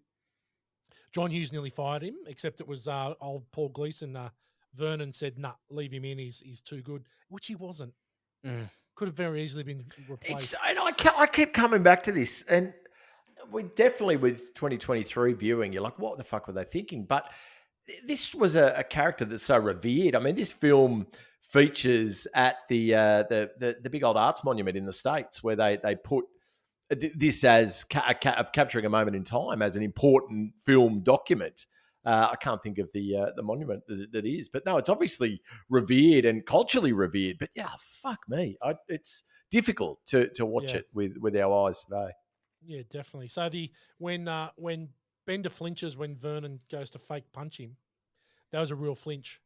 Nelson actually thought he was going to hit him, so legitimately shit himself. And you know what? You can see the fear. You can actually see the fear in his eyes. Yeah. In a few things where you know he's that typical fucking bully that the minute you stand up to him, spineless, he goes to fucking water. It comes up with excuses as well. Like when he got pinned by Andrew.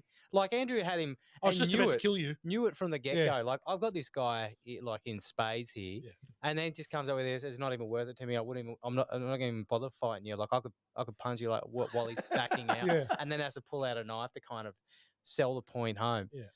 Yeah, it was. Wanker. It's reminiscent of a lot of like really annoying bullies Yeah. that you came across. Hey, Absolutely.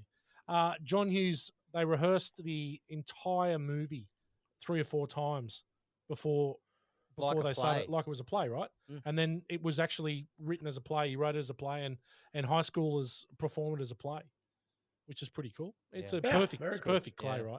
right? And you saying the ages. So Judd Nelson was 25, Emilio Estevez was 23, Ali Sheedy 23, and Molly Ringwald and Anthony Michael Hall 16.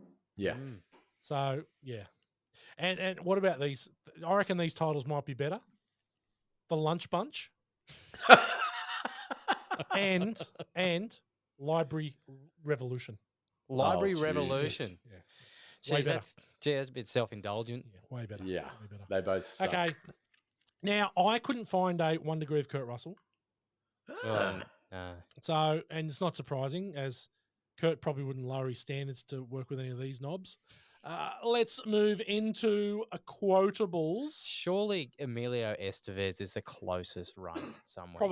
Probably, but I don't think he has. Yeah, okay. Anything for quotes, Will?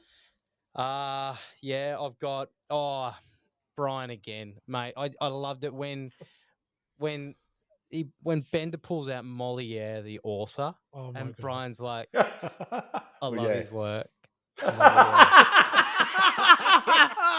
It's brilliant. Trying It's brilliant. So hard. There's this like, I thought it was so good. So Oh, yeah, that was like one of. It was so subtle. Yes. That was just like, yeah, it's just everything was in that moment. Like he's trying, man. Like, But it's even. I thought the other one I thought was funny was when, what do you need a fake ID for? So I can vote. yeah, Like that was ad libbed. yeah. It's just like he's He's on good. another level, He's man. good, man. He's on another level. He's He really good. is. Dan, anything for quotes?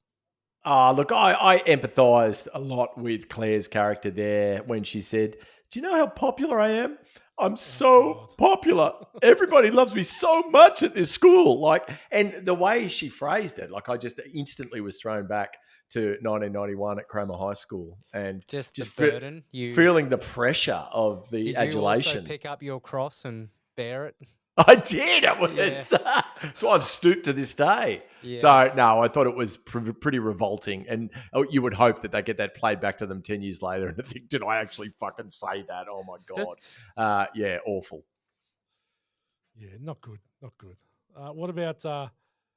Hey, you're not urinating in here, are you, man? Don't talk. Don't talk. It makes it crawl back up. But again, who takes a piss in the fucking library minute 2 after meeting people? Bender, fuck a duck. Yeah, he was never going to do it. Nah. Look, I love. Does Barry Manilow know you rate his wardrobe? Yeah. Bender has got a lot of good lines. I've He, got to say, but he's a fucking dickhead. What's the Neo Maxi Doodle something? or Neo other that he Maxi came up Zoom Dweeby. with? Yeah, Neo Maxi Zoom. Apparently, he just came up with that one on the fly. Yeah. Like, that's pretty wild. What about what if your home? What if your family? What if your dope was on fire? Impossible, sir. Impossible, sir. It's in Johnson's underwear. and Brian just shits himself like, oh, fuck. Yeah. Look, I find that a lot of the stuff in this movie is more from a monologue perspective. It really is. Like, it's long-winded. There's not a lot Yeah. of sort of one-liners, a lot of quips. It's but yeah, there is a lot of good monologues in the film. There's no Yeah. doubt. A lot of them are feeling sorry for themselves. Yeah. Anyway, film school for F-wits. Take it away, Daniel. Yes, gentlemen, this week thought I'd make it pretty quick, but I thought we'd look at 3 teen flicks that my fellow F-wits may not have seen that are in fact way better than Breakfast Club. So I'm pretty sure Whitey's seen a couple of this. Will, I'm not sure about you, but I'm going to start off with one from 2019 called Booksmart. Did you manage to catch that one? No, I didn't. No. So academic overachievers Amy and Molly thought keeping their noses to the grindstone gave them a leg up on their high school peers. But on the eve of graduation, the best friends suddenly realised that they may have missed out on the special moments of their teenage years and decided to just go nuts partying and looking at what they'd missed out on. That doesn't give it the actual gravitas of the movie. It's very well considered by the critics, and I particularly enjoyed it. And I do have it. It's a bit of probably my dirty little secret is that I do have a soft spot for teen movies as a late 40-year-old. And this one I was particularly enamored with when it came out a few years ago. Why did you just see this? I haven't seen it, Dan. You've mentioned it a few times on the podcast. I'm going to watch. I'll watch it this weekend. Please do. Highly recommend it, and you two will. I think you both enjoy it. I'll give it a run. This one I'm pretty sure you didn't see, but you didn't see it because you didn't want to see it, and that was Greta Gerwig's 2017 film Lady Bird. So it's an American coming. Oh, you have seen it? Coming of age drama film. Shosha, I cannot say her name. The Irish Saoirse Ronan, who is brilliant. Laurie Metcalf from the Roseanne fame plays her mum in that, and they have this really strained relationship, and it's really good. Lucas Hedges is in it, and he plays her boyfriend who has other interests other than girls. And actually a very young Timothy Chalamet plays the brooding young bloke. But look, I just thought this movie was piss funny. I knew nothing about it when I saw it. I just liked Greta Gerwig and went and saw it. It was her directorial debut, and it is brilliant. And Will, I don't know if you've seen this, but mate, you should go and check this out as well. Yeah, I'll put that on the list. It is actually pretty good. Yeah. Mm. And then finally, going all the way back to 1999, was the black comedy Election, Alexander Payne's screenplay based on the Tom Perrotta book. That starring Matthew Broderick and a very young Reese Witherspoon as Tracy Flick. She's an overachieving student whom he dislikes, and he tries to sabotage her run for school body president. It's fucking brilliant. It was nominated for many awards of the Academy Variety and Golden Globes, including Best Adapted Screenplay. It also stars, who's the dude, not Stifler, in American Pie? That the big stupid looking dude.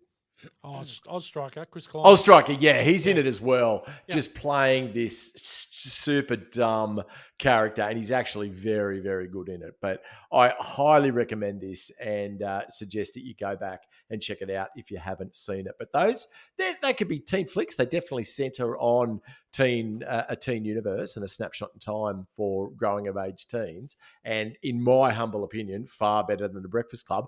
Anything that you guys would add to that list as far as favoured teen flicks? Will, it's probably more in your wheelhouse, I guess. Yeah, I've got a couple of movies that I thought. I mean, it's hard to say whether it's better, but things that I think left as equally like cultural mark or pop culture mark. And that my choice on that would be Napoleon Dynamite. Yes, sir. Excellent. For again, like God, teens just like struggling in their environment and kind of on the cusp of like trying to break out of just who they are as human beings, and it landed in this really interesting time in our culture of like early internet days. There's like it's bizarre. It's kind of a really bizarrely paced movie. Sure. And the dialogue in it is almost iconic as the Breakfast Club lines. There's a lot of people quoting Tina, gosh. Yeah, exactly. Like even John Hader. John Hader. Yeah. Uncle Rico, man. Yeah. I could throw this pigskin past those mountain ranges. Mate, when he throws the steak at Napoleon on the bike, it is one of the funniest things you've ever seen. It's freaking hilarious, man. Mate, Uncle Rico is one of the greatest characters of the modern times. Yeah, but it has these parallels of this weird pacing that's like and like the music is kind of consistently just this bizarre like Moog piano track that's just playing the whole time. Everything's just very silly about it, but it paralleled to me like the Breakfast Club and Napoleon Dynamite as being sort of in the same camp, not directly, but it just sort of holds the same space in a little bit. Yeah. Mate, I agree. I think it's probably a bit of a crossover there for people of Matt and I's vintage who may not have seen that. But on Will's recommendation, highly, highly recommended and totally agree. Absolute belter of a film and definitely needs to be mentioned in the same breath as Breakfast Club for sure. Great call, mate. You said you had another? The other one was Juno. Again, that's my one. That's a good one. Like obviously early Michael Cera, like he was stunning everyone with coming out of was it Parks? No, it was Parks. No, it's not Parks and Rec. Arrested Development. Arrested Development. Coming out of Arrested Development, everyone thought, mate, this kid's pretty special. He's got some weird things going on here. This is good. And so you're going into Juno again, just that angst. There's a healthy little dose of angst through Juno, and trying to find your feet, and also and I think a question posed in the Breakfast Club is, am I making decisions now that are going to change my life, or are they not going to change my life? Because all these adults around me are telling me I've got to be super serious right now about this and that. And is it actually going to make a difference, or is it not? And in Juno, they're kind of posing those same questions to themselves as well. And what are the decisions I'm making now that are going to either blow up the future, or am I entitled to be a teenager? Am I actually entitled to live this run and make some mistakes and it not destroy my future? If you know what I mean? So that's what I kind of got this parallel out of for that. Mate, awesome. I'd add both of those to that list. And Juno, I mentioned that I'm a sly teen film aficionado, and Juno's at the top of that list. Love that film, mate. I'd watch it once a year for sure, just because I think Diablo Cody is brilliant, the writer-director, and Elliot Page is excellent. Yeah, mate, great call. Well played, sir. Why do you mentioned Juno, obviously. I had Juno. I'll save one for when we do If You Love This, I think. Good one. Yeah, and one for that, but yeah. We were trying for films that you may not have seen too, F-Wit. So obviously there's a myriad of teen flicks that could be mentioned in the same breath, but it's likely you've seen a lot of them. So that was what we were going for. That's Film School for F-Wits. Well played, gentlemen. It's a high bar, I got to say. Oh, pull, tug, Rick's leash. Yeah, man, look, Gals wasn't great last week. Gals wasn't great last week. I mean, it's fair to say that Gals sucks. It wasn't great, but it's such a high bar that Damo has set with, which was the worst starting kick-ass credit song actually finished in a jumbo load of emotion and nearly caused the death of everyone listening to it. And anyway, this one is called Rubber Dub Dub. It's Saturday at Sherman, 7:06. Vernon reads the riot act, 3 boys, 2 chicks. 1,000-word essay for Manilo's twin. 8 hours in the library, there's no way we can win. Rubber dub dub, 5 in the club. It's Saturday detention for lack of attention. Rubber dub dub, Bender's a grub. There's not a lot to love for the Breakfast Club. We're peeling back the layers one at a time. This brat pack are all scarred. By the end we will find Rubber Dub Dub, 5 in the club. Fist pumping in the air because Bender don't care. Rubber Dub Dub, Bender's a grub. There's not enough to love for the Breakfast Club.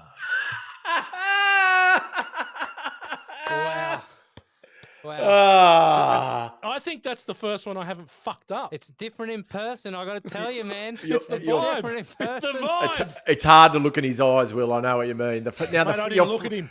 Your phrasing was flawless then. Flawless, normally. I know. Yeah. I did that. That's the best, I think, rendition I've done first take. Kept the same melody. It's a melody I've heard a few times before out of your mouth. I stick with what I know. I'm AC/DC. I'm AC/DC. All my songs essentially sound the same. You love that waver at the end. You love it, Yeah. I'm going to push myself in 2024.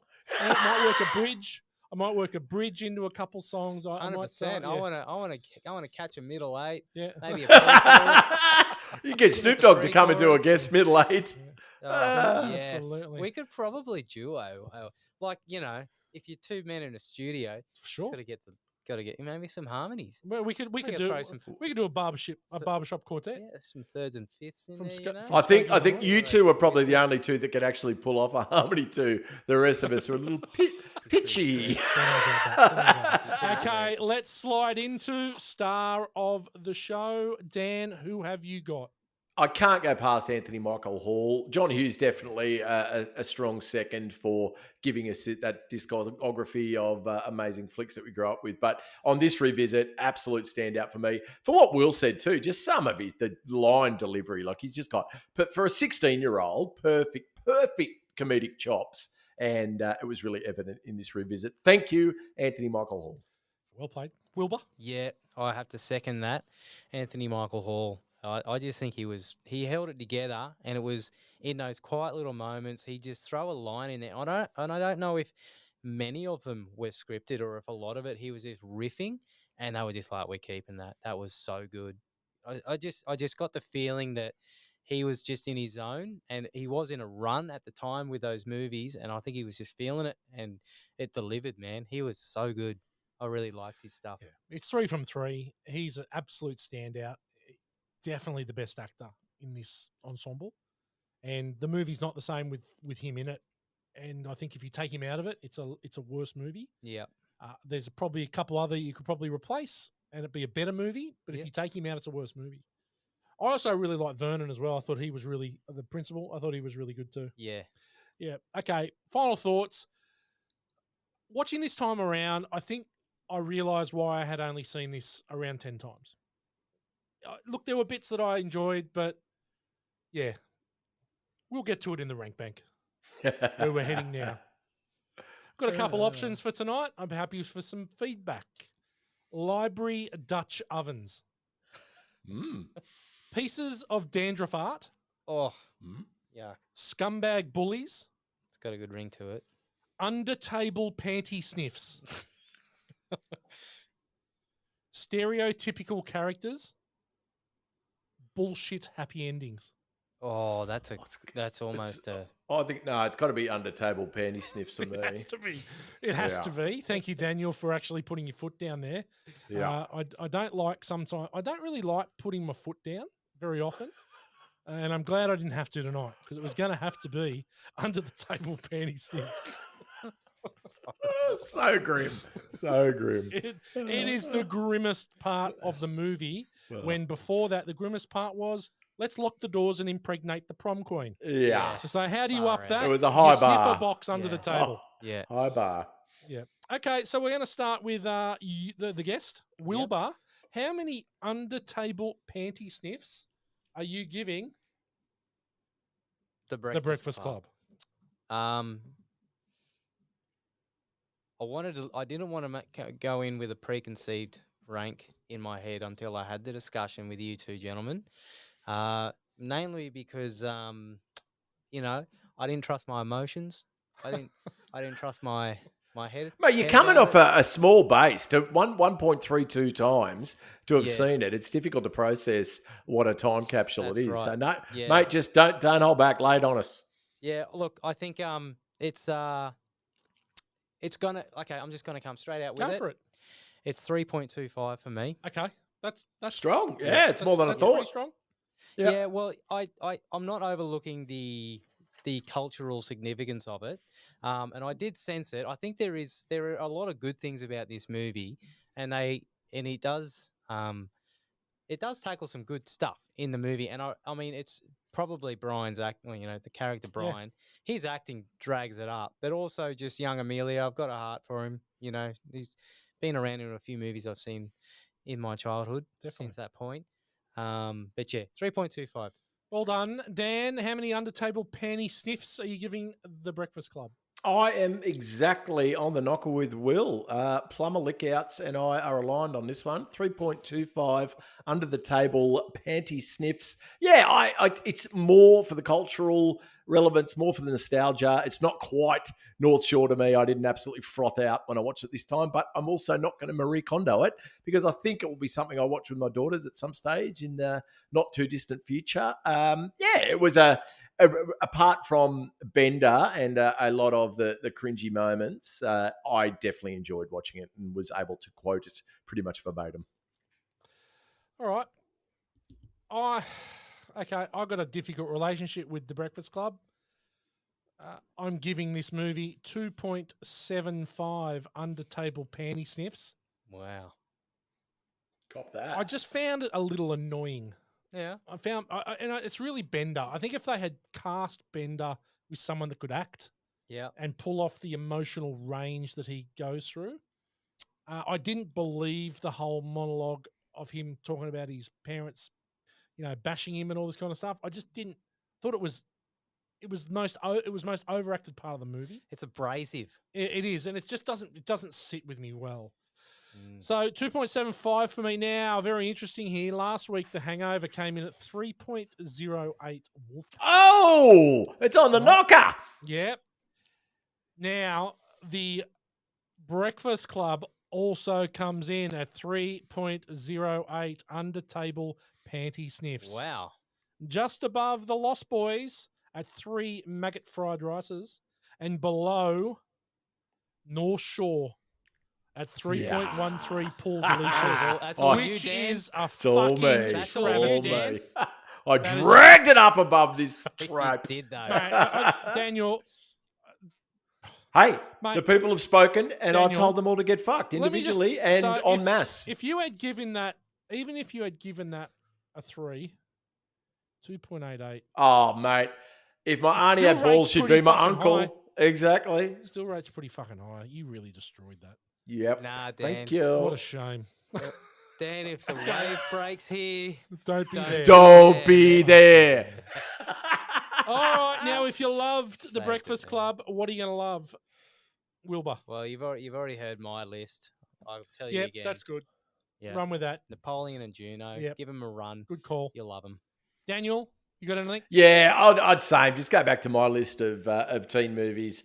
Either Election, Booksmart, or the other one, because my brain is rooted. I can't remember what it was. Ladybird. But they're definitely the pick of the... Oh, Ladybird. Ladybird. All excellent. Didn't you say All that? worth a visit if you think fondly back on watching teen movies when you're a Very teen or as a 40-something-year-old. All right, my go-to for this one is Heathers. Ooh, Christian Slater. Christian Yeah. Slater, Winona Ryder. Yeah. Cracking high school movie. Very dark. Shannon Doherty as well. Shannon Doherty. Yep. It's really, really good fun. Still holds up pretty well today, even though Christian Slater is a bit out there. I'm a Christian Slater fan. Yeah, I No, know. Pump up the yeah. volume. You kept pump up the volume for 6 fucking months and cost me about $80 in late fees. I know you love a Christian Slater movie, pal. Was he in The Glenn guy in the Queue? invented podcasting. Give him a fucking break. Yeah, well, fuck him. Cost me $80. All right, now well done, gentlemen. In the rear view is The Breakfast Club. Thank fucking God for that. And next week we're looking to something which is going to be our Christmas movie of the year, although it's not a Christmas movie. Oh, really? This will be the movie that you people can sit around with your families on the 25th and marvel at the wonder of this movie and how it changed the movie landscape forever. Pulp Fiction. Oh, Oh, wow. That's a big one. Yeah. So we are going big and going home in the same breath. We thought we haven't done a Quentin Tarantino movie at all. Wow. So we thought, why not? We haven't done a Steven Seagal movie, which is more grating. It is actually more grating. They're coming. I think January might be Seagal month. Yeah. Well, yeah, January's probably the best. It generally is known as the throwaway month. It's the throwaway eh? month. It could be Seagal month. Yeah. Yeah. Far out. Look, Pulp Fiction next week. We're going to have a special guest actually with us, flying all the way in from New Zealand. I thought you were about to say New York. No, in from New Zealand. Strangles is going to join us for Pulp Fiction. Look out. Discerning F-wit. Yes, I That's like it. Yeah, very discerning F-wit. He's very excited to be doing Pulp Fiction. I can't wait to unpack this one. It's one of the greatest cinema events of my life and very memorable at Ringwald Mall. I saw that when it was released. And Wilbur, good job. Thanks, mate. Yeah, you Great job, mate. Much Great improved. job. Thank you, Dan. Much Much improved. No. Oh, really? Mate, you've either got it or you don't. You've got it, fella. I'm looking Mate, you were forward good to tonight. a kick-ass credit song from you next time, maybe with an accompaniment as well. Maybe work out to get some charts in here and yeah, maybe some harmonies would be nice. Would you like to join us for a Seagal movie? Oh, I really would. Yeah. I think it'd be really great. I think that's let's, the perfect. let's pen that perfect in comeback. for early next year. Yeah. And we'll pick. We might just start with Seagal and work through with Nico Above the Law. Nice. Yeah. One of the great films. Under Siege is a great one. Under Siege is also a great good. one. Yeah. But a bit too much Hollywood. Yeah. I prefer the early ones. Yeah. The early ones, Nico, Hard to Kill, Out for Justice. Yes. Yeah. Bam, bam, bam. Dark. Bam, bam, bam. Unbelievable. He was pretty formidable. Mate, he was. That guy. Great at throwing people. Yeah. Yeah. Just anyway. Till next week, Daniel. You're gonna double up 2 in a row, which is going to be tough for you. So you best get to bed and rest up. I apologise. Gentlemen, what a pleasure. F-Wits, great to hear me. I'll speak to you all soon. And on that note, it is a bye for now. Hooroo.